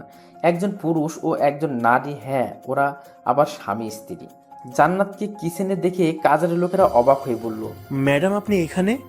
আপনি গিয়ে চেয়ারে বসেন, স্যার দেখলে রাগ করবেন। জান্নাত হেসে বলল, আমাকে ম্যাডাম নয় জান্নাত বলে ডাকবেন, আর তুমি করে বলবেন। এটা কি করে হয়? আপনি তো আমাদের ম্যাডাম। আচ্ছা, আমি আপনাদের ম্যাডাম তাই না? আমি যা বলবো সেটা তো আপনারা শুনবেন তাই না? ওরা দুজন মাথা নাড়লো। ঠিক আছে, তো আমার হুকুম হলো আপনারা আমাকে জান্নাত বলে ডাকবেন, আর তুমি করে বলবেন। হবে কি আমার আপনজন? মহিলা লোকটি এগিয়ে আসে জান্নাতের মাথায় হাত বুলিয়ে দিয়ে বলল, আমাদের স্যার যেমন তুমিও ঠিক তেমন মা। নিজের জন্য ঠিক মানুষটাকে পছন্দ করেছে। আজ থেকে আমাদের আপনজন ভাবতে পারো। ঠিক আছে খালা, আমাকে কাজ করতে দাও, নাস্তা বানাতে হবে। নাস্তা তো আমরা বানাচ্ছি, আর স্যার দেখলে যদি কিছু বলে? আমি তো আছি, আর এটা আমার হুকুম, সরো এখন। জান্নাতের এমন কথা আর কাণ্ড দেখে কাজের লোক দুটি হেসে উঠল। আকাশের ঘুম ভাঙলো কিছুর শব্দে। চোখ খুলে সামনে দেখলো জান্নাত শাড়ি পরে হাতে চা নিয়ে দাঁড়িয়ে আছে, চুলগুলো খোলা। পুরো বউ লাগছে জান্নাতকে। আকাশকে কেমন যেন টানছে আজ। অনেক কষ্টে নিজেকে কন্ট্রোল করে সে জান্নাতকে বলল, এমনভাবে আমার সামনে এসো না গো, নিজেকে কন্ট্রোল করতে কষ্ট হয়। জান্নাত আকাশের এমন কথা শুনে স্থির হয়ে গেছে। কি বলছে লোকটা? বেশি কিছু না ভেবে বলল, নিন, চা নিন। আকাশ চা নিয়ে এক চুমুক খেয়ে দেখলো চায়ের স্বাদটা আজ হঠাৎ আলাদা কেন। তবে এমন চা আকাশকে ছোটবেলায় কেউ বানিয়ে খাইয়েছিল, সেই একই স্বাদ। এটা আকাশের খুব ভালোভাবে মনে আছে। আকাশের ভাবা থেকে জান্নাত ভাবছে হয়তো চাটা ভালো হয়নি। তা সে জিজ্ঞাসা করে ফেলল, চাটা কি ভালো হয়নি? আকাশ ঘর থেকে বেরিয়ে বলল, শুধু ভালো না, অনেক ভালো হয়েছে। জান্নাত এটা শুনে এমন খুশি হলো যেন ওর মনে হচ্ছে যে ও বড় কিছু জয় করে ফেলেছে। জান্নাতের হাসি দেখে আকাশ ফট করে জান্নাতের গালে একটা চুমা দিয়ে বলল, এত সুন্দর চা খাওয়ানোর জন্য গিফট। বলে ওয়াশরুমে চলে গেল। আকাশের পাপ্পি দেওয়ার সাথে সাথে জান্নাতের মুখে হাসি ছুট মেরেছে। সে গালে হাত দিয়ে দাঁড়িয়ে আছে আর ভাবছে, কি লুচ্চা রে বাবা, এটা নাকি গিফট। তবে জান্নাতের মনে অন্যরকম ফিলিংস হয়েছিল যখন আকাশ তার কাছে ছিল। আকাশ ফ্রেশ হয়ে নিচে খাবার টেবিলে আসলো এবং এসে অবাক। এসব খাবার আকাশ কাজের লোকদের দিকে তাকাতে জান্নাত বলে উঠল, সবকিছু আমি বানিয়েছি। আকাশ জান্নাতের দিকে তাকাতে দেখে সে একটা কিউট ফেস বানিয়ে দাঁড়িয়ে আছে। ভাবি, ও খাক আর না খাক আমাকে দাও। হ্যাঁ, তোমার তো সারাদিন খাই খাই। না, অনেকদিন এসব খাই না, তাই দেখে অবাক হয়েছি। আচ্ছা, সবাইকে দাও। এবার জান্নাতের মুখে হাসি ফুটলো। সবাই অনেক তৃপ্তি করে খাচ্ছে। প্রথমে জান্নাত সবার সাথে না বসলেও পরে সবার জোরাজুরিতে সবার সাথে খেয়ে নিল। খেয়ে আকাশ নিজের রুমে চলে এলো। বিছানায় বসে জান্নাতের মামির কথা চিন্তা করতে লাগলো। ও সব চিন্তা করতে করতে আকাশের সেই কালো রাতের কথা মনে পড়ে গেল। জান্নাত রুমের পাশ দিয়ে যাওয়ার সময় দেখে আকাশের চোখ দুটি লাল হয়ে আছে, যেন কোনো এক ব্ল্যাক হোল। সব কিছু নিমেষেই শেষ করে দিতে প্রস্তুত। জান্নাত তাড়াতাড়ি করে আকাশের কাছে চলে গেল। কি হয়েছে আপনার? আপনি ঠিক আছেন তো? আকাশ জান্নাতের দিকে তাকিয়ে শত কষ্ট বুকে চাপিয়ে মুখে হাসি নিয়ে বলল, কই, আমি ঠিক আছি। আচ্ছা, সবাইকে দেখছি, কিন্তু আপনার মা বাবা কোথায়? ওদের তো দেখলাম না। এটা শুনে আকাশের মুখে হাসিটুকু নিমেষে শেষ হয়ে গেল। গম্ভীর কণ্ঠে বলল, সে গল্প না হয় অন্য কোনো দিন বলবো তোমায়। জান্নাত আর কিছু বলল না, চুপ করে দাঁড়িয়ে রইল। আকাশ এবার উঠে জান্নাতের দুই কাঁধ ধরে বলল, জান্নাত, তোমার বাবা কোথায়? আমি তো বাবাকে কখনো দেখিনি, তবে শুধু তার নামটা জানি। তবে আমি তাকে বাবা হিসেবে মানি না। কি নাম তোমার বাবার? আবির। আচ্ছা জান্নাত, আমাকে একটু বাইরে যেতে হবে, আসতে দেরি হতে পারে। কিছু লাগলে খালাকে বলো, আর ঘরের বাইরে বা ছাদে যাবে না। জান্নাত মাথা নাড়িয়ে বলল, ঠিক আছে। কিছুক্ষণ পর আকাশ বের হয়ে গেল আর জাবির যারাকে বাড়ি দিয়ে আসতে গেল। জান্নাতের যেন সময়টা মোটেও কাটছে না। সে আগে কাজ করতে করতে সময় পার করত, তাই তাড়াতাড়ি সময় চলে যেত। জান্নাত সিদ্ধান্ত নিল সে কাজ করবে। তবে কি করবে সে? উপরে আকাশের রুমে চলে গেল। সে দেখলো কাপড় চোপড় বিছানায় ফেলানো। জান্নাত সেগুলো গুছিয়ে আলমারির মধ্যে রাখলো। তখন আলমারির মধ্যে সে একটি ডায়েরি দেখতে পেল। দেখে মনে হচ্ছে ডায়েরিটা অনেক আগের। প্রথম পৃষ্ঠা খুলতেই জান্নাত যেটা দেখে সেটা দেখে অবাক হয়, কারণ উপরে অভি লেখা। অভি নামটা শুনে জান্নাতের ছোটবেলার কথা মনে পড়ে যায়, কারণ অভি নামের একজনকে জান্নাত চিনত ছোটবেলায়। পরের পেজ উল্টাতে গিয়ে একটা ছবি ডায়েরিটার মধ্য থেকে নিচে পড়লো। জান্নাত নিচু হয়ে ছবিটা উঠালো এবং দেখলো তারই পরিচিত সেই মুখ, যার সাথে কেটেছে ছোটবেলার অনেকটা সময়। সাথে আরো 3 জন, একটা মহিলা, সাথে একটা মেয়ে, বয়স 1.5-2 বছর হবে, এবং সাথে একটা পুরুষ, তবে তার চেহারায় টেপ লাগানো। জান্নাত ডায়েরি আর ছবিটা নিয়ে বিছানায় বসে পড়ে। ছবিটা একপাশে রেখে ডায়েরিটার প্রথম পেজ উল্টালো। তখন পেছন থেকে জান্নাত বলে জোরে চিৎকার শুনতে পেল। পেছনে ফিরে দেখলো আকাশ দাঁড়িয়ে আছে। অনেক রাগে হয়ে আসে ও। আকাশ জান্নাতের কাছে এসে ডায়েরি ও ছবিটা কেড়ে নিয়ে বলল, আমার সব কিছুই তোমার, শুধু এটা বাদে। আর এটা সম্পর্কে কোনো প্রশ্ন করবে না কখনো। এরপর যদি এটা তোমার কাছে দেখেছি, তাহলে আমার থেকে খারাপ কেউ হবে না। চিৎকার করে বলে উঠল আকাশ। আকাশের এমন রূপ দেখে জান্নাত অনেকটা ভয় পেয়ে গেছে, তবুও জান্নাতের মনে অনেক প্রশ্ন হানা দিচ্ছে। অভির ছবি আকাশের কাছে কেন? তাহলে কি উনি? আমাকে জানতেই হবে কি রহস্য আছে ওনার মাঝে। জান্নাতের চুপ হয়ে দাঁড়িয়ে থাকা দেখে আকাশ আবার বলল, কি বলেছি শুনতে পেয়েছো তুমি? ধমক দিয়ে কিছুটা জান্নাতের কাছে গিয়ে আকাশের ধমক শুনে জান্নাত কেঁপে ওঠে এবং মুখ দিয়ে বলে ফেলে, অভি। আকাশ জান্নাতের মুখে অস্পষ্ট অভি শব্দটা শুনতে পেয়ে কিছুটা অবাক হয়ে বলে, কি বললে তুমি? জান্নাত আঙুল আকাশের দিকে ধরে বলে, অভি। অভি নামটা শুনে আকাশের ওর মায়ের কথা মনে পড়ে যায়। শুধুমাত্র আকাশের মাই ওকে এই নামে ডাকতো না, আরও একজন এই নাম জানতো। তাহলে কি আকাশ জান্নাতের দিকে তাকিয়ে বলে, অনু? জান্নাত এবার শিওর হয়ে যায় এটাই ওর ছোটবেলার বন্ধু। জান্নাত মাথা নাড়ায়। জান্নাতের মাথা নাড়ানোর সাথে সাথে আকাশ জান্নাতকে জড়িয়ে ধরে। জান্নাতের মধ্যে যেন ঝড় বয়ে যাচ্ছে, সব কিছু লণ্ডভণ্ড হয়ে যাচ্ছে জান্নাতের মধ্যে। অনুভূতিগুলো জাগ্রত হয়ে উঠছে জান্নাতের, যেন তাকে কেউ টানছে আকাশের দিকে। ওর সাথে হারিয়ে যেতে ইচ্ছে করছে ভালোবাসার সাগরে। জান্নাতের চোখে হঠাৎ করে পানি চলে এলো। আকাশ কিছুক্ষণ জড়িয়ে ধরার পর সে বুঝতে পারলো জান্নাতের চোখে পানি, তাই সে তাড়াতাড়ি সরে দাঁড়ালো। কত জায়গায় খুঁজেছি তোমায়, কোথাও পাইনি। আমি তোমাকে পুরো বাংলাদেশ খুঁজেছি তোমাকে, কিন্তু জানতেই পারিনি আর সেই ছোট্ট বন্ধুটাই আমার মায়াবতী হবে। জান্নাতের মনে অনেক প্রশ্ন। যখন জান্নাত কিছু জিজ্ঞাসা করবে এমন সময় আকাশ বলল, এখন কোনো প্রশ্ন নয়। একটা প্যাকেট এগিয়ে দিয়ে বলল, যাও তৈরি হয়ে নাও, আমরা এক জায়গায় যাব। এটা বলে বেরিয়ে গেল। জান্নাত প্যাকেটটি খুলে দেখে একটা কালো শাড়ি সহ যা যা লাগবে সব আছে। জান্নাত তৈরি হয়ে আয়নার সামনে এসে দাঁড়ালো। এটা যে জান্নাত সে নিজেকে চিনতে পারছে না, নিজেকে ড্রাগ কুইন মনে হচ্ছে। হঠাৎ কেউ পিছন থেকে জান্নাতকে জড়িয়ে ধরলো। হ্যাঁ, সেটা আর কেউ নয়, আকাশ। আর এমন কারো সাহস নাই যে জান্নাতে টাচ করবে।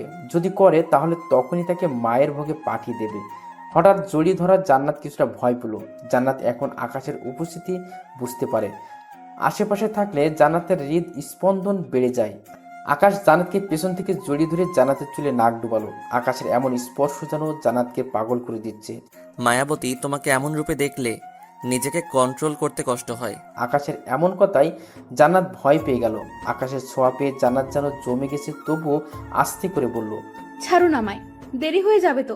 কোথায় যাবেন বলছিলেন? আর ভুলে যাবেন না আমরা বিবাহিত নই। করবো তো আমরা। জান্নাত কিছুটা ভয় পেয়ে বলল, কি?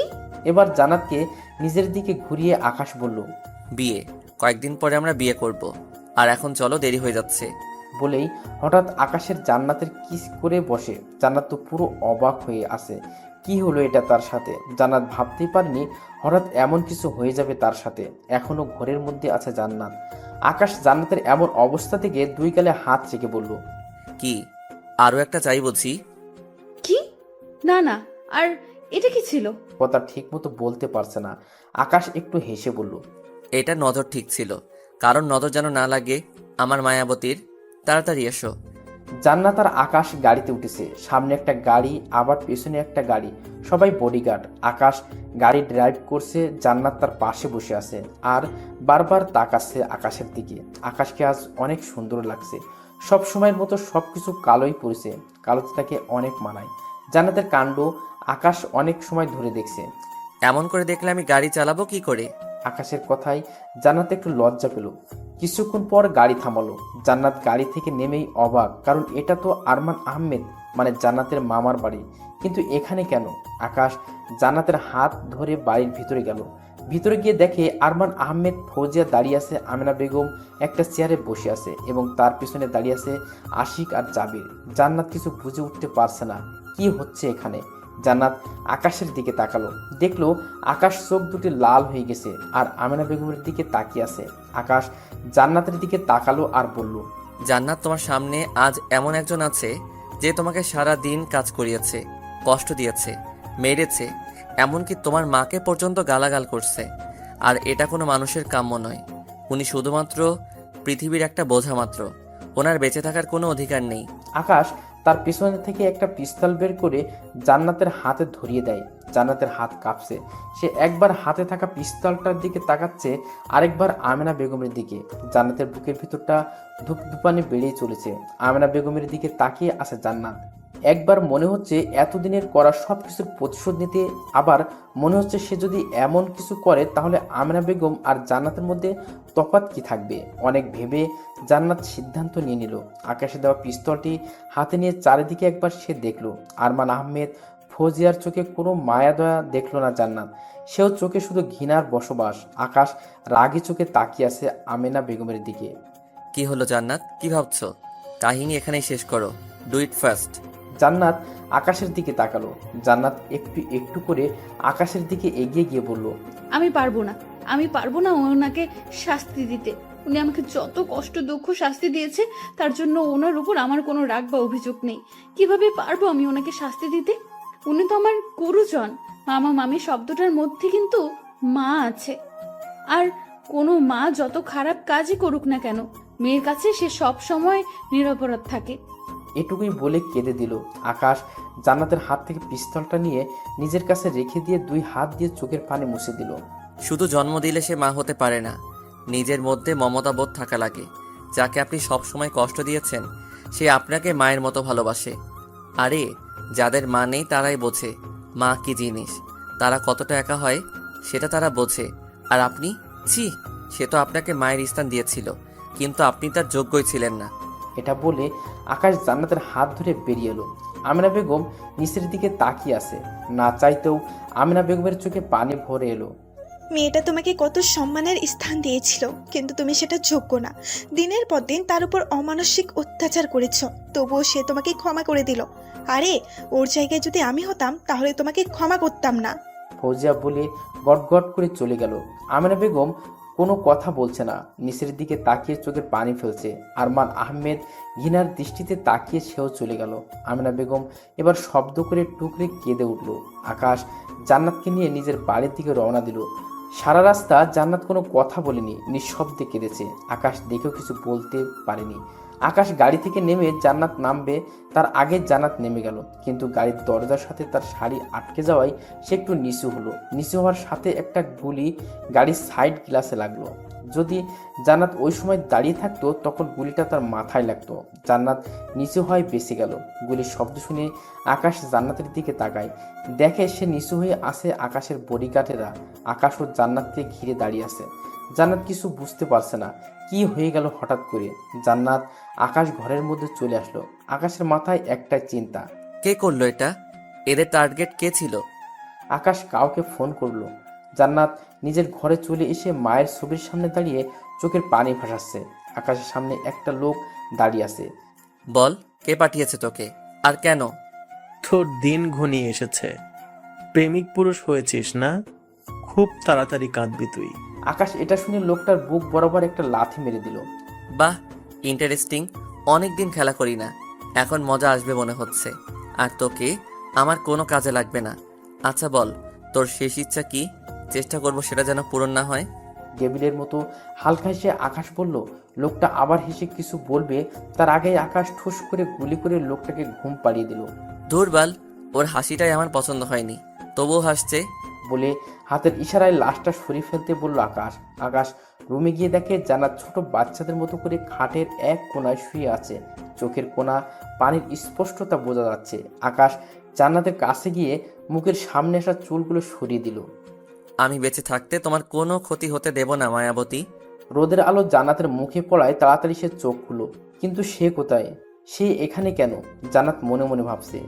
আমি তো আমার রুমে ঘুমিয়েছিলাম, কিন্তু এটা তো মাফিয়াটার রুম। আমি এখানে কেন? হঠাৎ পাশে তাকাতে দেখে আকাশ তার পাশে শুয়ে আছে। জান্নাত তাড়াতাড়ি একটু সরে এসে নিজের জামা কাপড় ঠিক করতে লাগলো। দেখলো সব ঠিক আছে। না, কালকে তো কিছু হয়নি, তাহলে আমি এখানে কেন? সব এই মাফিয়ার কাজ মনে হচ্ছে। জান্নাত এবার আকাশের ঘুমন্ত চেহারার দিকে তাকালো। জান্নাতের কেন এই চেহারাটা দেখলে মনের ভিতর কেমন জানি হয়। কষা দাড়িতে অনেক মানিয়েছে তাকে, যেন কোনো ফিল্মের নায়ক না ভিলেন ভেবে হেসে উঠল জান্নাত। জান্নাত আকাশের মুখে আলতো করে হাত দিল। কেমন যেন আনন্দ লাগছে জান্নাতের। কি আছে আপনার এই চেহারার মাঝে যেখানে হারিয়ে যেতে মন চায়? আপনার মুখের হাসি দেখলে যেন আমার সারা দুনিয়া থমকে যায়, মনে হয় দেখেও স্বাদ মিটবে না। আপনাকে না আমার পুরো চকলেটের মতো লাগে, মনে হয় খেয়ে ফেলি, কিন্তু পারি না। কত রাগী আপনি! আপনি যদি আমাকে মেরে ফেলেন তবুও এখন মনে হয় আপনার হাতে যদি আমার মরণ। আর কিছু বলতে পারলো না কেউ। তার মুখটা চেপে ধরেছে জান্নাত। এগুলো ফিসফিস করে বলছিল, কিন্তু সে নিজেই জানে না ও কি সব বলছিল।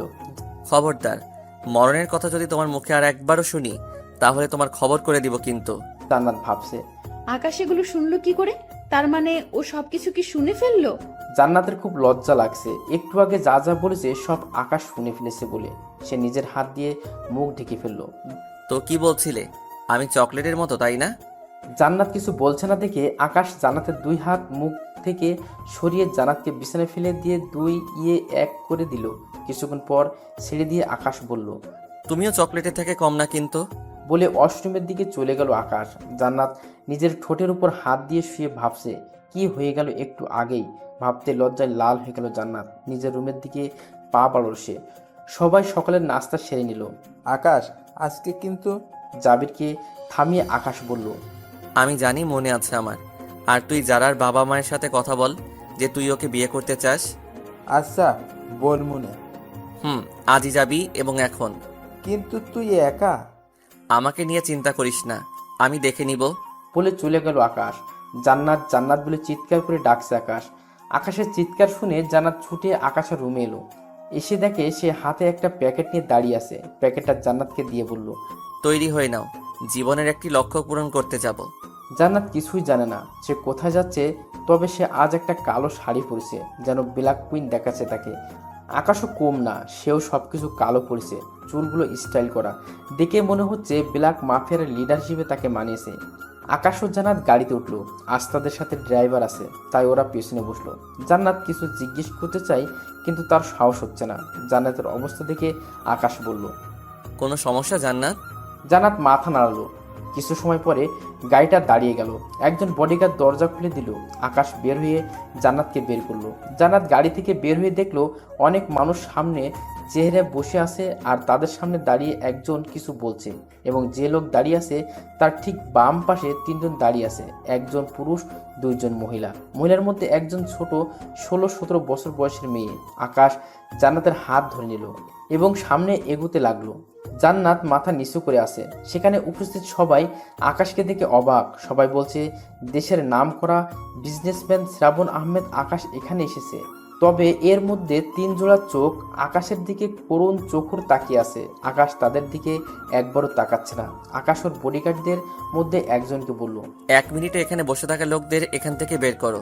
বডিগার্ডটি কিছু বলতে যাবে তার আগেই আকাশ চোখ গরম করে বলল, কি বলেছি কানে যায়নি? বডিগার্ডটি ভয় পেয়ে তাড়াতাড়ি সেখান থেকে চলে গেল। জান্নাত আকাশের এমন রূপ দেখে অনেকটা ভয় পেয়েছে। পুরো ময়দান ফাঁকা, শুধু যারা দাঁড়িয়েছিল তারাই এখন আছে। 3 জনের মধ্যে যে পুরুষ দাঁড়িয়েছিল সে আকাশের কাছে এগিয়ে এসে বলল, অভি বাবা। কলমি আকাশ, মিস্টার আকরাম খান। আর অভি মারা গেছে 15 বছর আগে। আকাশ প্রচণ্ড রেগে বলল।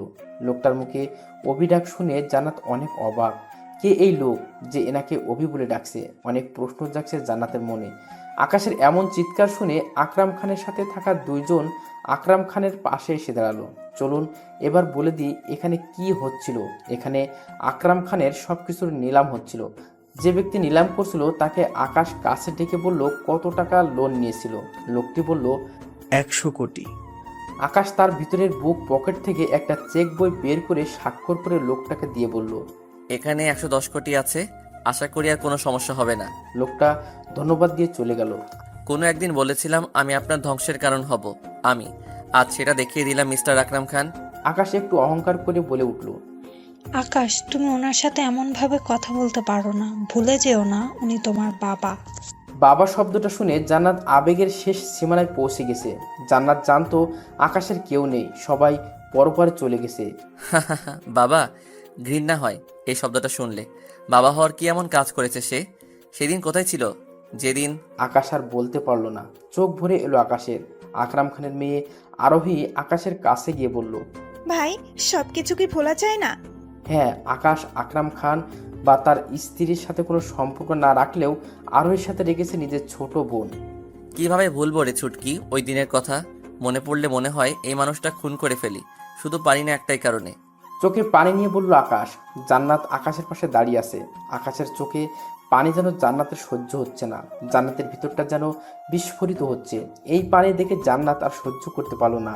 নিজের হাত দিয়ে যত্ন করে আকাশের চোখের পানি মুছিয়ে দিল। জান্নাতের এমন কাজ দেখে সবাই অবাক হলো। সবার মনে একই প্রশ্ন, কে এই মেয়েটা?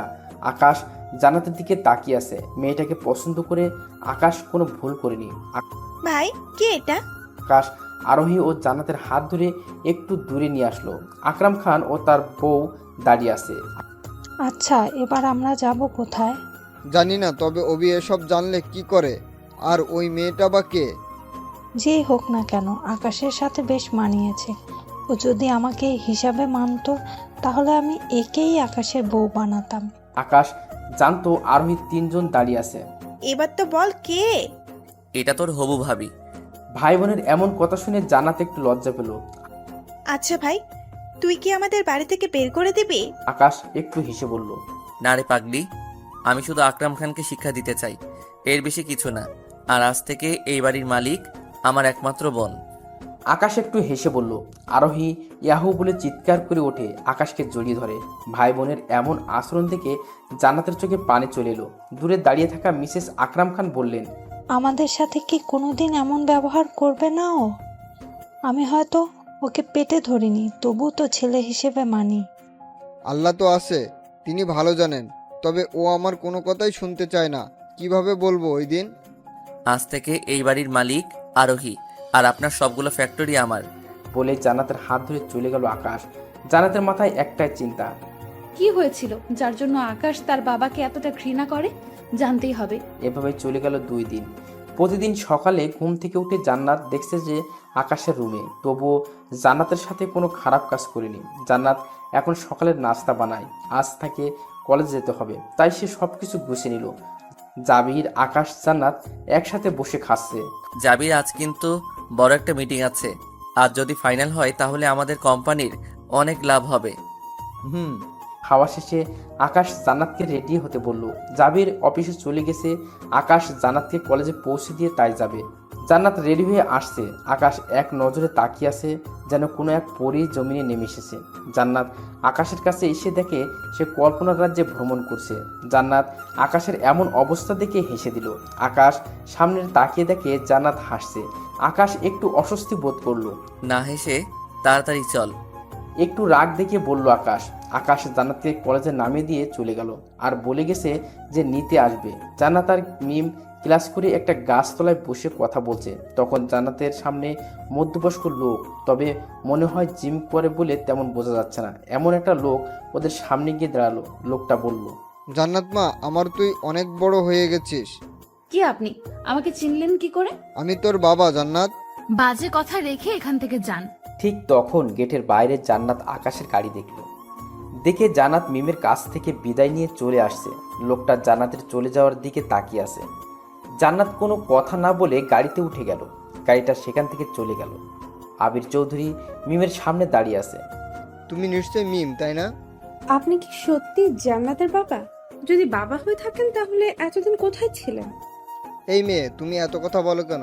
আর জান্নাত, ওটা কার গাড়িতে উঠলো? ওটা তো আকাশ ভাই, জান্নাতের হবু হাজব্যান্ড। এটা শুনে আবির চৌধুরী মনে মনে হেসে উঠল। মিম সেখান থেকে চলে গেছে। লোকটাকে তার সুবিধার মনে হচ্ছে না। আবির চৌধুরী সেখানে দাঁড়িয়ে আছে আর বলছে, খুব তাড়াতাড়ি তোর পতন হবে আকাশ।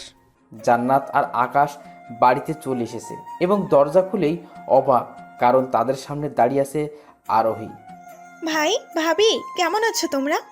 আরে ছুটকি, তুই কখন এলি? একটু আগে এসেছি, আর আমার সাথে মাও এসেছে। মায়ের কথা শুনে আকাশের মুখ কালো হয়ে গেল। হয়তো আকাশ অন্য কিছু শুনতে চেয়েছিল, তাই আকাশ বলল, আর কি কেউ এসেছে? বাবা আসেনি? ভেতরে আসো। ভাবি, তুমি কেমন আছো? ভালো। সবাই ভিতরে গেল। আকাশ কিছু না বলেই ওপরে নিজের রুমের দিকে যাচ্ছে। মা আকাশের যাওয়ার দিকে তাকিয়ে আছে। তিনি চায় যে আকাশও তাকে আরোহীর মতো মা ভাবুক। কেমন আছো জান্নাত? আলহামদুলিল্লাহ, আমি ভালো আছি। ওনাকে জান্নাত কি বলবেন সেটা ভাবছে।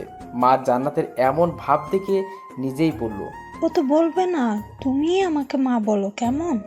মা এটা শুনে জান্নাতের চোখে পানি চলে এসেছে। জান্নাত যে কাউকে কখনো মা বলে ডাকবে সেটা সে স্বপ্নেও কল্পনা করেনি।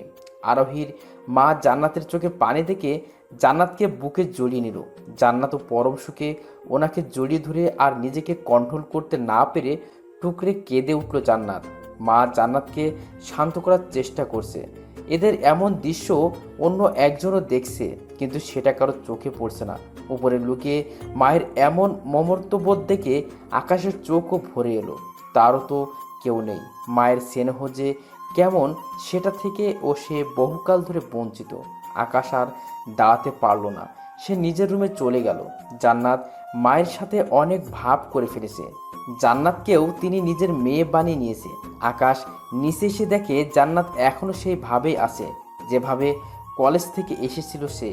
জান্নাত, তুমি এখনো ফ্রেশ হওনি কেন? কড়াভাবে বলল আকাশ।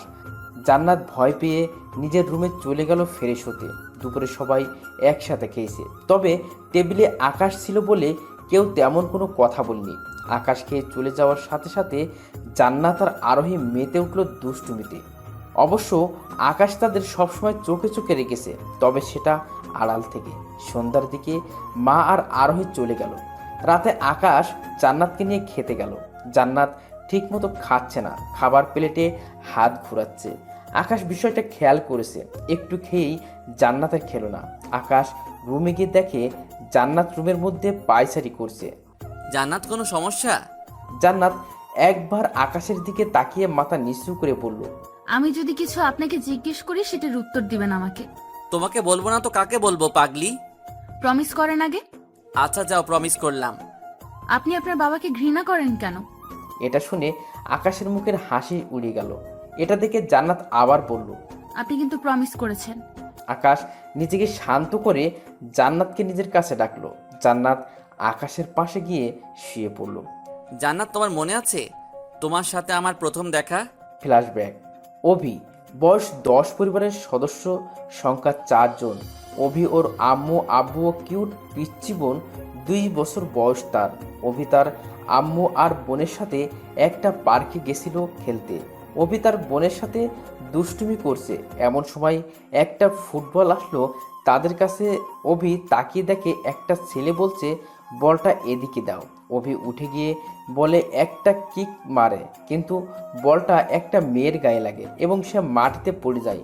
অভির আম্মু একটু দূরে থাকায় সে এটা দেখতেও পারেনি। অভি তাড়াতাড়ি মেয়েটার দিকে এগিয়ে গিয়ে হাত বাড়িয়ে দেয় ওঠার জন্য, কিন্তু মেয়েটা অভি হাত ধরে টান দিয়ে ওকে মাটি থেকে ফেলে দেয়। ওই পোলা, তুই আমার গায়ে বল মারলি রে কেন? আমি মারিনি তো। মেয়েটির অভির পেটে ঘুষি মেরে বলে, আমার সাথে মিথ্যা বলা? সরি বল আগে। অভি নিজের পেট চেপে ধরে বলল সরি। মেয়েটা অভির দিকে বলল, জোরে লেগেছে বুঝি? তুমি যে জোরে মেরেছো, না লেগে পারে? আসলে আমার অনেকে লেগেছিল, তাই রাগের মাথায় মেরে দিয়েছি। আমি সরি। না, তুমি কেন বলছো? আচ্ছা বাদ দাও, আমি অভি। আর তুমি?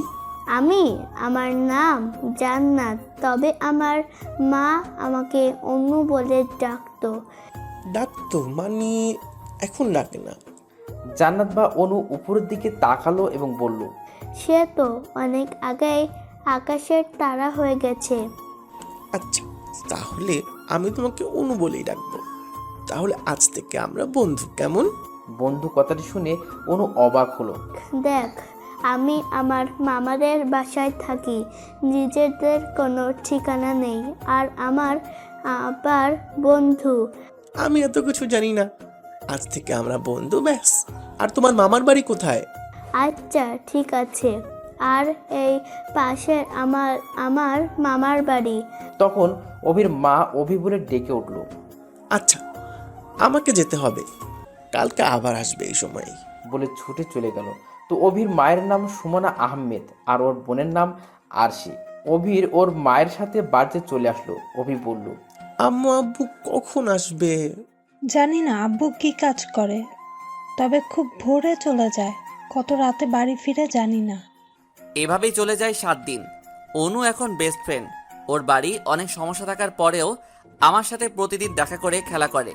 আজকে শুক্রবার সন্ধ্যার দিকে আম্মু সোফায় বসে আছে, আমি তার কোলে মাথা দিয়ে শুয়ে আছি, আর আরশি আমার পেটের উপর লাফালাফি করছে, মানে দুষ্টুমি করছে। হঠাৎ আমাদের ঘরের মধ্যে 6-7 জন মুখে মাস্ক পরা লোক প্রবেশ করলো। তাদের দেখে আমরা অনেক ভয় পেলাম। দরজা বন্ধ, তাহলে এরা বাড়ির ভেতরে এলো কি করে? আম্মু বলল, কে আপনারা আর ভেতরে কি করে এলেন? তোর স্বামীকে আগে ভালোভাবে বুঝেছি, কিন্তু সে উল্টো আমাদেরকে হুমকি দেয়। তোর স্বামীর কর্মের ফল তোদের পেতে হবে। বলে সে আম্মুকে একটা চড় মারলো। আমি আরশিকে সোফায় বসিয়ে তাড়াতাড়ি করে অন্য রুমে চলে গেলাম। আব্বুকে ফোন করছি, কিন্তু সে তুলছে না। আবার আম্মুদের কাছে চলে এলাম, কিন্তু আমি দেরি করে ফেলেছি। আমার ছোট বোনটা ওদের পায়ের কাছে পড়ে আছে, মাথা দিয়ে রক্ত নদীর স্রোতের মতো বয়ে যাচ্ছে, কোনো নড়াচড়া করছে না। একটু আগে যে আমার সাথে খেলছিল তাকে এখন আমি এমনভাবে দেখবো ভাবতেই পারছি না। আম্মুর পেটে ছুরি ঢুকিয়ে দিয়েছে। আমি মনে মনে আল্লাহকে ডাকছি আর ভাবছি এটা একটা দুঃস্বপ্ন। কেমন ছেলে আমি যে আমার মাকে আমি রক্ষা করতে পারলাম না, কেমন ভাই আমি যে তার একমাত্র ছোট বোনকে বাঁচাতে পারলাম না। আমার মাথা কাজ করছে না, কি করব আমি? তখন খাবার টেবিলের উপর ছুরিটা দেখলাম, ওটা দিয়ে যে আম্মুকে মেরেছে ওর হাতে বসিয়ে দিলাম। এতটা জোরে মেরেছি, হাতের এই পিঠ দিয়ে ঢুকেছে, অন্য পিঠ দিয়ে বের হয়ে গেছে। আমি লোকটার দিকে তাকিয়ে আছি, তার চোখের দিকে। তখন বাইরে থেকে মানুষের আওয়াজ এলো, বুঝতে পেরে লোকগুলো পালিয়ে গেল। তবে এই চোখ আমি কোনোদিন ভুলবো না। দেখলাম আম্মু পেটে এখনো ছুরি ঢুকানো, হয়তো তার জান পাখিটা তার মধ্যে নেই, চলে গেছে দূর আকাশে। আমি বোনকে কোলে নিয়ে দেখলাম তার মাথা ফেটে গেছে, হয়তো লোকগুলো তাকে আছাড় মেরেছে। একটা শিশু বাচ্চার উপর অত্যাচার করতে ওদের হাত কাঁপলো না? আমি আম্মুর কাছে গিয়ে আম্মুর পেট থেকে ছুরিটা বের করলাম। ঠিক তখনই পেছন থেকে আওয়াজ এলো, খুন খুন। আমি পেছনে তাকিয়ে দেখি পাশের বাসার আন্টি ছুরিটা আমার হাতে, যেটা দিয়ে আম্মুকে খুন করা হয়েছে। আন্টির চিৎকার শুনে আরো অনেক মানুষ জড়ো হয়ে গেল। ইচ্ছে করছে ছুরি নিজের ভিতরে চালিয়ে দিতে, তবে মন বলছে অন্য কথা, প্রতিশোধ। হ্যাঁ, প্রতিশোধ নিব আমি। ছুরিটার দিকে তাকিয়ে আছি, তবে আমি আব্বুকে কোনোদিন ক্ষমা করব না। তার জন্য আজ আমি মা হারালাম, বোন হারালাম। অনেক ঘৃণা হচ্ছে তার উপর। বসে আছি পুলিশের গাড়ির মধ্যে, চোখে এক ফোঁটা অশ্রু দেখা নেই, ভিতরে আগুন জ্বলছে, প্রতিশোধের আগুন। রাত 10টা। আব্বু পুলিশ স্টেশনে আসলো, সেদিকে আমার কোনো খেয়াল নেই। একটা পুলিশ এসে আমাকে নিয়ে গেল আব্বুর কাছে, কিন্তু তার দিকে তাকাতেও আমার ঘৃণা করছে। কি এমন দোষ করেছে সে, যার জন্য আমি মাহারা হলাম আজ? তিনি আমাকে নিয়ে বাইরে চলে এলেন। অবি, সরি মিস্টার আকরাম খান, আপনার ওই মুখে আমার নাম ধরে ডাকবেন না। আজ আপনার জন্য আমি আমার মাকে হারালাম, নিজের কলিজার টুকরা বোন হারালাম, আর কন্ট্রোল না করতে পেরে চোখের পানি ছেড়ে দিলাম। আজ আপনার জন্য আমি সর্বহারা হলাম, এর জন্য আমি আপনাকে কোনোদিন ক্ষমা করব না বলে সেখান থেকে ছুটে পালিয়ে এলাম। অবশ্য আকরাম খান আমার পেছনে অনেক দূরে এসেছিল, পরে আমি নিজেকে লুকিয়ে ফেলি। সে এদিক ওদিক হন্যে হয়ে খুঁজতে খুঁজতে চলে গেল। এখন রাত 12টা, গন্তব্য অজানা। হঠাৎ সামনে থেকে গোলাগুলি শব্দ শুনতে পেলাম। আড়ালে দাঁড়িয়ে দেখলাম একটা লোক শুয়ে জীবন ভিক্ষা চায়। দুটো লোক দাঁড়িয়ে আছে, দেখে আমার কেমন জানি লাগলো। হঠাৎ পায়ের কাছে কিছু একটা দেখতে পেলাম, পিস্তল। হ্যাঁ, এটা একটা পিস্তল। সামনের দিকে তাকিয়ে আমার তখন মনে হলো নিচে পড়ে থাকা লোকটি আমার আম্মু, আর তার সামনে দাঁড়িয়ে থাকা লোক দুটি ওই লোকদের মতো। আমি কিছু না চিন্তা করে গান তুলে দুটোকে মেরে দিলাম। হ্যাঁ, এটাই আমার প্রথম খুন। আকাশ আর কিছু বলতে পারলো না। সে জান্নাতের দিকে তাকিয়ে দেখে জান্নাতের চোখে পানি। আকাশ পরম যত্নে সেটা মুছিয়ে দেয়। আকাশ শোয়া থেকে উঠে দাঁড়ায়, জান্নাতকেও দাঁড় করায়। আলমারি থেকে কিছু একটা নিয়ে এসে জান্নাতের সামনে হাঁটু গেড়ে বসে পড়ে গেছেন। একটা আংটি বের করে বলে, উইল ইউ ম্যারি মিস অনু? কথা দিচ্ছি কখনো তোমার কষ্ট দিব না, সুখ দুঃখ যা আসুক না কেন আমি সব সময় তোমার পাশে থাকবো। জান্নাত কি বলবে ভেবে পাচ্ছে না। সে ভাবলো সেও তো আকাশকে ভালোবাসে, তাহলে না কেন করবে। তাই সে আংটি পরে নিল। এটা দেখে আকাশ বাসা থেকে উঠে জান্নাতের দিয়ে দিল। এখনকার কি সেটা নিশ্চয়ই বলা লাগবে না। জান্নাত আজকে কোনো বাধা দিচ্ছে না। আকাশের প্রত্যেকটা স্পর্শ তাকে যেন পাগল করে দিচ্ছে। আকাশ জান্নাতকে বিছানায় ফেলে দিল। জান্নাত আকাশের প্রতিটা স্পর্শে কেঁপে উঠছে, ভেসে যেতে ইচ্ছে করছে ভালোবাসার সমুদ্রে। জান্নাত আকাশের শার্টের বোতাম খুলতে লাগলো। তখন আকাশ জান্নাতের কাছ থেকে সরে এলো। আকাশ ভাবছে কি করতে যাচ্ছিল সে তো তার মায়াবতীকে এমনভাবে পেতে চায় না। সে নিজের প্রতি ঘৃণা লাগছে আজ আকাশের। সরি জান্নাত, আমি নিজেকে কন্ট্রোল করতে পারিনি। আগে থেকে এমন আর হবে না। বলে অষ্টমী চলে গেল আকাশ। জান্নাত বিছানায় শুয়ে আছে আর সেও ভাবছে যে আজকে তার কি হয়েছিল, কি করতে যাচ্ছিল।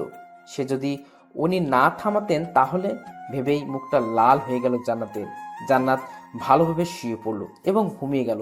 সকালে খুব ভোরে জান্নাতে ঘুম ভেঙে গেল। সে দেখলো যে সে আকাশকে আষ্টে পৃষ্ঠে জড়িয়ে আছে, তাই তাড়াতাড়ি সে সরে আসলো। উঠে ফ্রেশ হয়ে নামাজ পড়ে নিল। দেখলো আকাশের ঘুম ভেঙেছে, তাই সে তাড়াতাড়ি নিচে গেল চা করার জন্য। চা করে নিয়ে এসে দেখলো আকাশ জানালার কাছে দাঁড়িয়ে আছে। আকাশ পেছনের দিকে তাকিয়ে দেখলো জান্নাত একটা সাধারণ সালোয়ার কামিজ পরে আছে, তবে ওড়নাটা এমনভাবে মাজায় বাঁধা যেন সে আকাশের সাথে মারামারি করতে এসেছে। আকাশ তার কাছ থেকে চাটা নিয়ে এক চুমুক খেয়ে জান্নাতের কাছে এগিয়ে দিল। জান্নাত তো আবালের মতো আকাশের দিতে তাকিয়ে আছে। জান্নাত বলল, এটা তো আপনার চা, আমি কেন খাবো? আজ না হয় এক চা দুজনে ভাগাভাগি করে খেলাম। জান্নাত চাটা নিল এবং খেলো। পরে আকাশ সেটা জান্নাতের কাছ থেকে নিয়ে নিল। যেখানটায় জান্নাত খেয়েছে আকাশ ঠিক ওইখানে দিয়েই খাচ্ছে। জান্নাত এটা দেখে একটু লজ্জা পেল। আকাশ জান্নাতের কাছে গিয়ে জিজ্ঞাসা করলো, তো ম্যাডাম বিয়ে করবা কবে? আমি তো আর অপেক্ষা করতে পারছি না। জান্নাত কি বলবে, বিয়ের কথা শুনে তার কথা যেন বন্ধ হয়ে গেছে। যেদিন আপনার ইচ্ছে। বলে রুম থেকে চলে গেল সে। জান্নাত কলেজের জন্য রেডি হচ্ছে। কই জান্নাত, দেরি হচ্ছে তো, তাড়াতাড়ি আসো। নিচে থেকে আকাশ বলে উঠল। জান্নাত তাড়াতাড়ি করে নিচে নেমে এলো। তারপর দুজন মিলে চলে গেল কলেজে। কিন্তু কলেজে গিয়ে যেটা ঘটলো, জান্নাত আকাশকে বাই বলে গাড়ি থেকে নেমে কলেজের মধ্যে চলে গেল। আকাশ জান্নাতের দিকে তাকিয়ে আছে। যতদূর দেখা যায় ততদূর পর্যন্ত দেখলো। জান্নাত কিছু দূর যেতেই মিমের সাথে দেখা হলো। জান্নাতকে দেখে সে জান্নাতকে জড়িয়ে ধরলো। জান্নাত অনেক খুশি থেকে বলল, কি এত খুশি যে কিছু হয়েছে নাকি? জান্নাত তার হাত দেখালো। মিম বুঝতে পেরে বলল, কংগ্রাচুলেশনস দোস্ত, ট্রিট কখন দিবি? বলে লাফাতে থাকলো। জান্নাত কিছু ভেবে বলল, আংটিটা পরিয়েছে কে? ভাইয়া। কে আমাকে কলেজে দিয়ে যায়? ভাইয়া? কেন? আমি কার বাড়িতে থাকি? ভাইয়া। কে বিয়ে করবে আমাকে? ভাইয়া। ট্রিট কে দেবে? ভাইয়া। এই না না, এটা চিটিং। তুই বলেছিস, আমি বলিনি। দুই বান্ধবী তর্ক করছে। তখন তাদের কাছে আসলো মীরা, কলেজের নাম করা গুন্ডি, তার সাথে আরো কয়েকটা মেয়ে। এই তোরা সবাই দেখ, শ্রাবণ মাহমুদের মাস্তি করা জিনিস ওরফে তার সাথে রাত কাটানো ব্যক্তি আমাদের সবার প্রিয় জান্নাত। জান্নাত কি বলবে, মাথা নিচু করে সব সহ্য করছে। কি বলছো এসব তোমরা? ভুল তো কিছু বলিনি তো, বিনিময়ে কত টাকা দেয় সে? বলে মীরা সহ ওর সঙ্গীরা হেসে উঠলো। জান্নাত এটা সহ্য করতে পারছে না, চোখ দিয়ে পানি পড়ছে। তবে সে মনে মনে ভাবলো তারা তো ভুল কিছু বলছে না। আকাশ আর তার মধ্যে এমন কোনো সম্পর্ক নেই যাতে তারা একসাথে থাকবে। জান্নাত কিছু না বলে মিমের হাত ধরে টেনে নিয়ে যাচ্ছে। অনেকেই অনেক বাজে মন্তব্য করছে জান্নাতকে নিয়ে। তার চরিত্র নিয়ে একটু সামনে যেতে কয়েকটা ছেলে বলল, আরে বেবি, আমাদের দিকেও একটু তাকাও, আমরাও ওর থেকে কম না। হ্যাঁ, হয়তো আমাদের অত টাকা নেই, তবু তোমাকে সুখ দিয়ে ভরিয়ে দেবো। জান্নাত এটা কিছুতে সহ্য করতে পারছে না। এত অপমান সে কিভাবে সহ্য করবে? চোখের পানি তার বাদ মানছে না। মিমি এত বলেও কারোর মুখ বন্ধ করতে পারছে না। জান্নাত সহ্য করতে না পেরে দুই হাত দিয়ে নিজের কান বন্ধ করে নিল এবং সেখানে হাঁটু গেড়ে বসে পড়ল। আকাশ জান্নাতকে নিতে তার কলেজে গেল।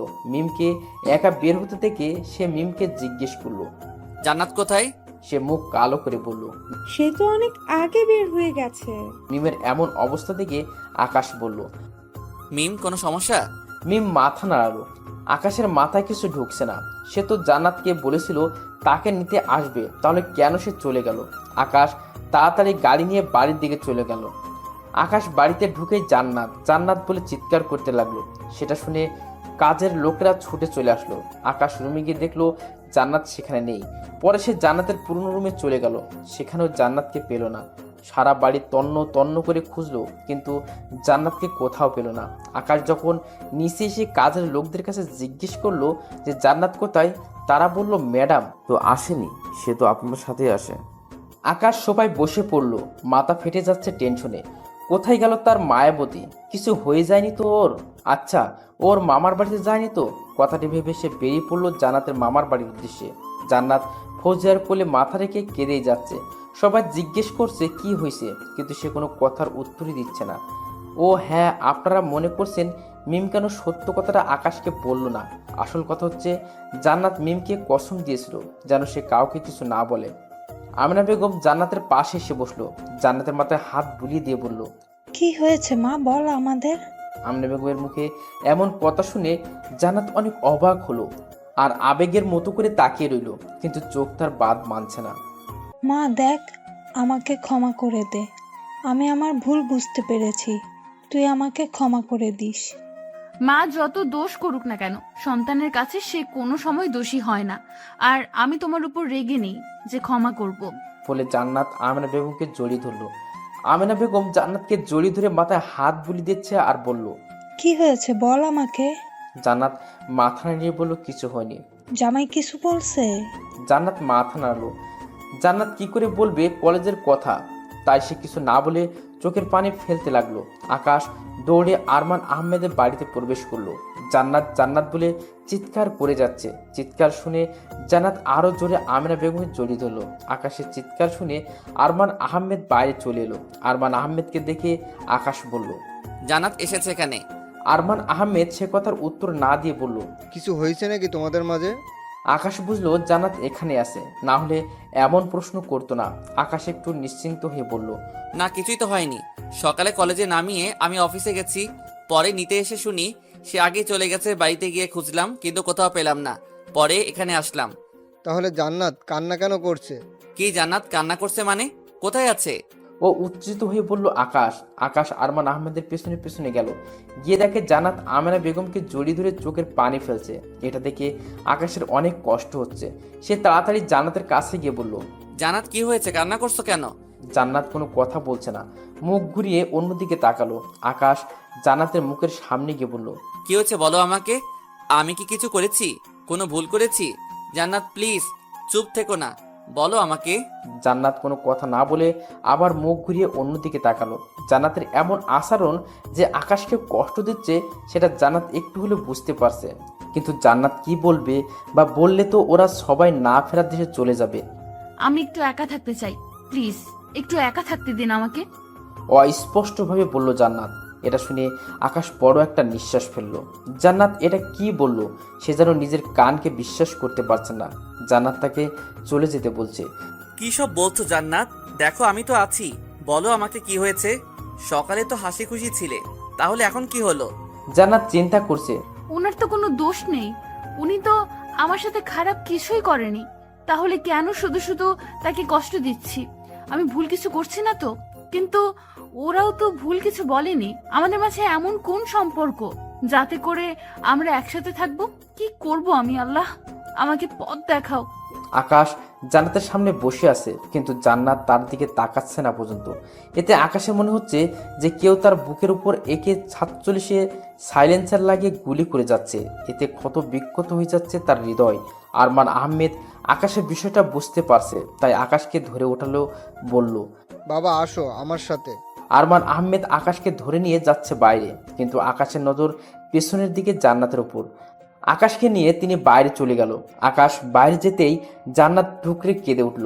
নিজেকে অনেক কষ্টে থামিয়ে রেখেছিল আকাশের সামনে। আমিনা বেগম চেষ্টা করছে জান্নাতকে থামাতে, কিন্তু কিছুতেই কাজ হচ্ছে না। তখন ফৌজিয়া বলল, আরে আকাশ ভাই। জান্নাত তাড়াতাড়ি কান্না থামিয়ে দেখতে লাগলো তিনি কোথায়, কিন্তু না পেয়ে আহত দৃষ্টিতে ফৌজিয়ার দিকে তাকালো জান্নাত। দেখ, তুই আমার বোন, তোর খারাপ আমি কখনোই চাইবো না, কিন্তু তুই আজ এমন কাউকে কষ্ট দিয়েছিস যে তোকে ভালোবাসে। কি কারণে সেটা আমি জানি না, তবে এমন কিছু করিস না যাতে পড়ে তোর কষ্ট হয়। জান্নাত কিছুই বলছে না, শুধু শুনছে, কারণ সেও তো ওই ব্যক্তিটাকে ভালোবাসে। কিন্তু সবাই যেটা বলল সেটা কিভাবে মেনে নিবে জান্নাত? তাদের তো বিয়ে হয়নি, তাহলে কিভাবে তারা একসাথে থাকবে? আকাশ দাঁড়িয়ে আছে। দেখো বাবা, ও বাচ্চা মানুষ, কি হয়েছে সেটাও বলছো না। তুমি চিন্তা করিস না, দেখবে সব ঠিক হয়ে যাবে। আকাশ কিছু বলছে না, কিছু একটা ভাবছে সে। খেয়াল রাখবেন জান্নাতের। বলে সেখান থেকে চলে গেল আকাশ। বেঘরে গাড়ি চালাচ্ছে আকাশ। হঠাৎ একটা লোক সামনে আসায় সে ব্রেক করলো, গাড়িটা ঘুরিয়ে দিল, কিন্তু গাড়িটা তার কন্ট্রোলের বাইরে চলে যাওয়ার পাশে থাকা গাছের সাথে ধাক্কা খেলো। আকাশের যা হোক না কেন তার চিন্তার লোকটার কিছু হয়নি তো। তাড়াতাড়ি গাড়ি থেকে বেরিয়ে এলো। সে মাথা কেমন ঘুরাচ্ছে তার, চারপাশে সব কিছু ঝাপসা হয়ে যাচ্ছে তার। মাথায় আঘাত লাগায় অনেক রক্ত বেরোচ্ছে। আকাশ দেখলো কেউ একজন তার দিকে ছুটে আসছে। সবকিছু কেমন অন্ধকার হয়ে আসলো আকাশের। কেউ হয়তো তাকে কিছু বলছে, কিন্তু সেটা তার কান পর্যন্ত আসছে না। ঢলে পড়লো আকাশ জমিনে। প্রচুর কষ্ট হচ্ছে তার, হয়তো এটাই তার অন্তিম সময়। চোখের সামনে জান্নাতের চেহারা দেখতে পাচ্ছে সে। আকাশের আম্মু, তার পাশে ছোট বোন দাঁড়িয়ে আকাশকে ডাকছে।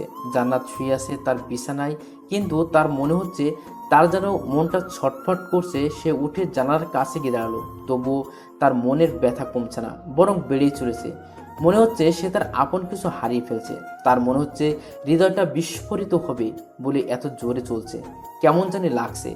সে আমেনা বেগমের কাছে চলে গেল, গিয়ে দেখে আমেনা বেগম কিছু পরিষ্কার করছে। মামি, আরে জান্নাত, তুই এখানে? আর বলিস না, হাত থেকে কাছে জগটা পড়ে গেল, হয়তো কোনো বিপদ আসছে। বলে হেসে দিল আমেনা বেগম। এটা জান্নাতের শুনে জান্নাতের ভিতরের অস্থিরতা বেড়ে গেল বহুগুণে। আবির চৌধুরী বসে দাবা খেলছে। কমিশনারের সাথে শর্ত যে হারবে তাকে মরতে হবে। কমিশনার ঘেমে একাকার হয়ে গেছে। এটা দেখে আবির চৌধুরী বলল, এত তাড়াতাড়ি হার মেনে নিলেন? বলে চেকমেট করে দিল। দেখুন, আপনি যা বলছেন আমি তো সব করেছি, তাহলে আমাকে কেন মারবেন? হাত জোর করে বলল কমিশনার। তুই গাছেরও খাবি তলারও কুড়বি, এটা তো হয় না। কোন সাহসে তুই ওই ছিটকে মাফিয়ার পক্ষ নিস? বলে গুলি করে দিল আবির চৌধুরী। লাশটাকে নদীতে ফেলে দিয়ে আয়। বলে ভিলেনের মতো হাসলো আবির চৌধুরী। আকাশের অ্যাক্সিডেন্ট এমন জায়গায় হয়েছে, সেখানে আশেপাশে হসপিটাল তো দূরের, একটা ক্লিনিকও নাই। নিজের সন্তানকে নিয়ে যত তাড়াতাড়ি পারে পাশের একটা হসপিটালে পৌঁছালো আকরাম খান। তখন আকাশের সামনে একটা বৃদ্ধ লোক ফেরিওয়ালা এসে পড়ে। আর আকরাম খান সেখান তার এক বন্ধুর সাথে দেখা করতে গিয়েছিল।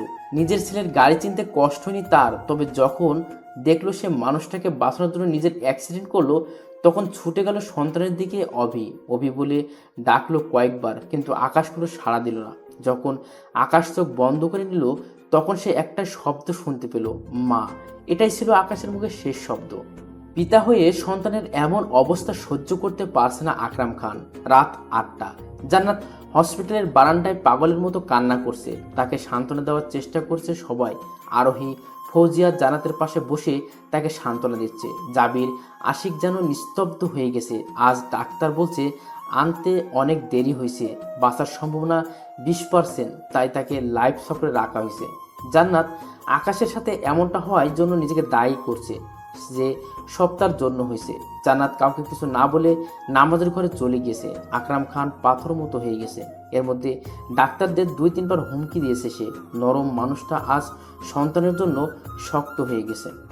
জাবির, আশিক দুজন মিলে সবার খেয়াল রাখার চেষ্টা করছে, কিন্তু নিজেদের কেউ শান্ত করতে পারছে না আজ।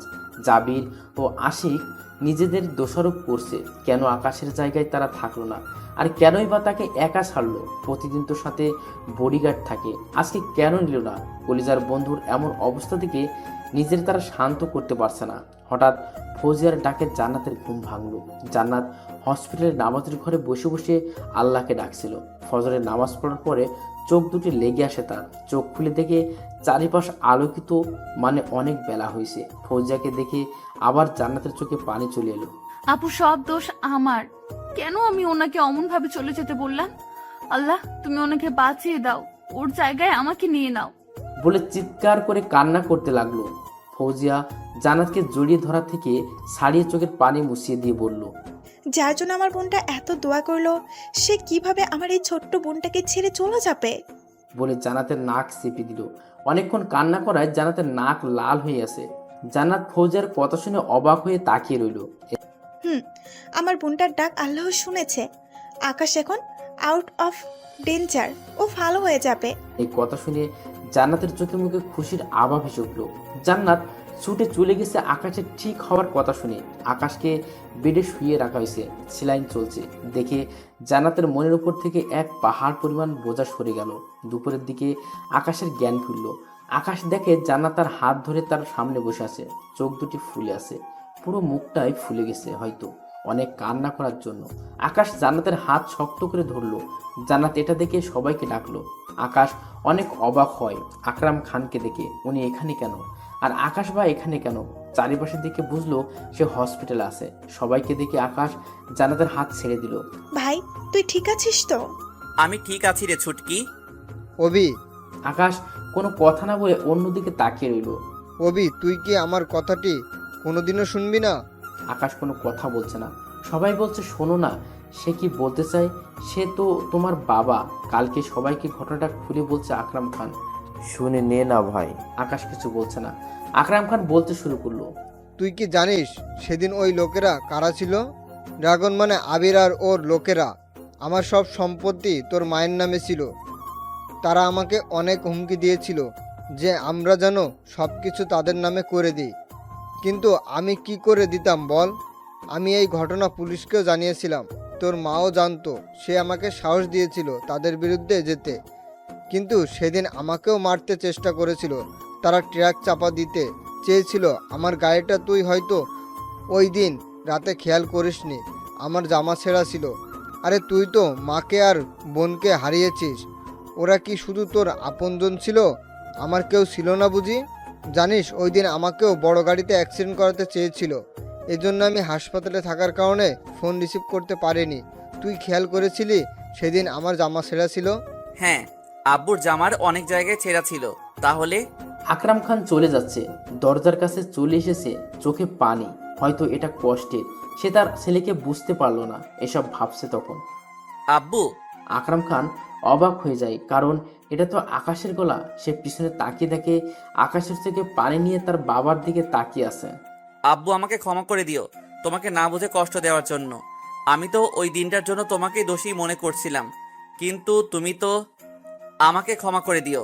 আকরাম খান আকাশের কাছে গিয়ে ওর কপালে চুমু দিয়ে বলল, আমি সব ভুলে গেছি রে, কোনো কিছুই আমি মনে রাখিনি। তোমাদের মিল হয়ে গেল, তাহলে আমার কি হবে? আমি কি আমার ছেলেকে পাবো না? এটা শুনে আকাশ বসতে চেষ্টা করলো, কিন্তু সবাই না করছে। আকাশ জোর করে বসে পড়ল। না, তুমি কাউকে পাবে না। এটা শুনে মায়ের মুখটা কালো হয়ে গেল। আম্মু? মা আকাশের দিকে তাকিয়ে দেখে আকাশ মুস্কি হাসছে। ওরে শয়তান, আমার সাথে ফাজলামি! সবাই এক হতে দেখে জান্নাত অনেক খুশি, তবে তার মাথায় একটাই চিন্তা, ড্রাগন বা আবির কি সেই জান্নাতের বাবা? আকাশ এখন সুস্থ আছে। জান্নাত সবসময় আকাশের খেয়াল রেখেছে।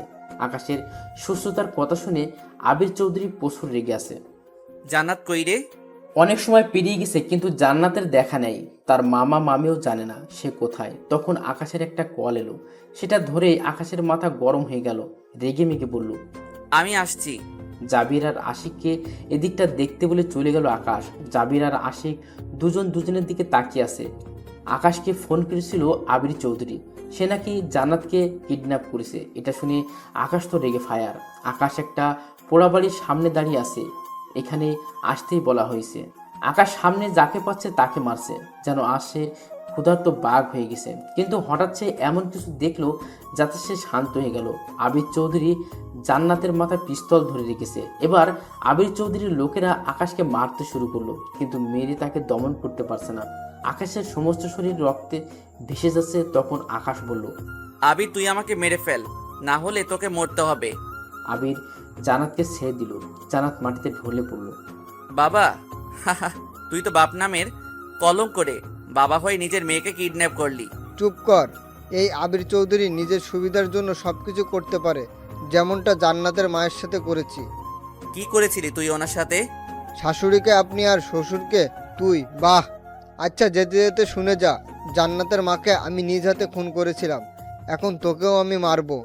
আকাশ নিজের চোখ বন্ধ করা থেকে খুললো, দেখলো আবিরের বড়িটা তার সামনে পড়ে আছে, আর জান্নাতের হাতে গান। ওর সমস্ত শরীর কাঁপছে। জান্নাতের যখন হুঁশ ফেরে, তখন আকরাম বলছিল সেই জান্নাতের মাকে খুন করেছে, এখন আকাশকেও মারবে। তাই সামনে পড়ে থাকা পিস্তল দিয়ে আগেই তাকে ঠুস করে দিয়েছে। আজ একসাথে 4টা বিয়ে হলো। আকাশ, জান্নাত, ফৌজিয়া, অভ্র, আশিক, মিম আর জাবির আর জারার সবাই খুশি। ওই দিন আকাশ, আশিক, জাবিরকে হসপিটালে থাকতে বলে কিন্তু তারা আকাশের পিছু নিয়েছিল, কিন্তু যে দেখে আগে সবাইকে খেয়ে নিয়েছে আকাশ। 7 বছর পরে আকাশ অফিসে বসে আছে, তখন জান্নাত ফোন করে আকাশকে ঝাড়তে লাগলো। তোমরা কি আমাকে শান্তিতে থাকতে দেবে না? প্রত্যেকটা দিন বিচার ভালো লাগে না আমার। কি করেছে আমার মামুনিটা? আজ একটা স্যারের নাক ফাটিয়েছি, সে নাকি হুমকি দিয়েছে বলে। কোথায় আছে এখন সে? আয়াত ফোনটা কেড়ে নিল জান্নাতের থেকে। আয়াত, আকাশ ও জান্নাতের মেয়ে অনেক দুষ্টু, তবে মনটা অনেক ভালো, পুরো আকাশের কপি। আপু তোমাকে কতবার বলবো, এই আম্মুটা আমার পছন্দ না, তাড়াতাড়ি নতুন একটা আম্মু নিয়ে আসো, আমার জন্য খালি বকে। তবে রে দাঁড়া। বলে তাড়া করলো আয়াতকে জান্নাত। এভাবে ভালোবাসা, হাসি, মিষ্ট ঝগড়া করে এদের দিন কেটে যাচ্ছে।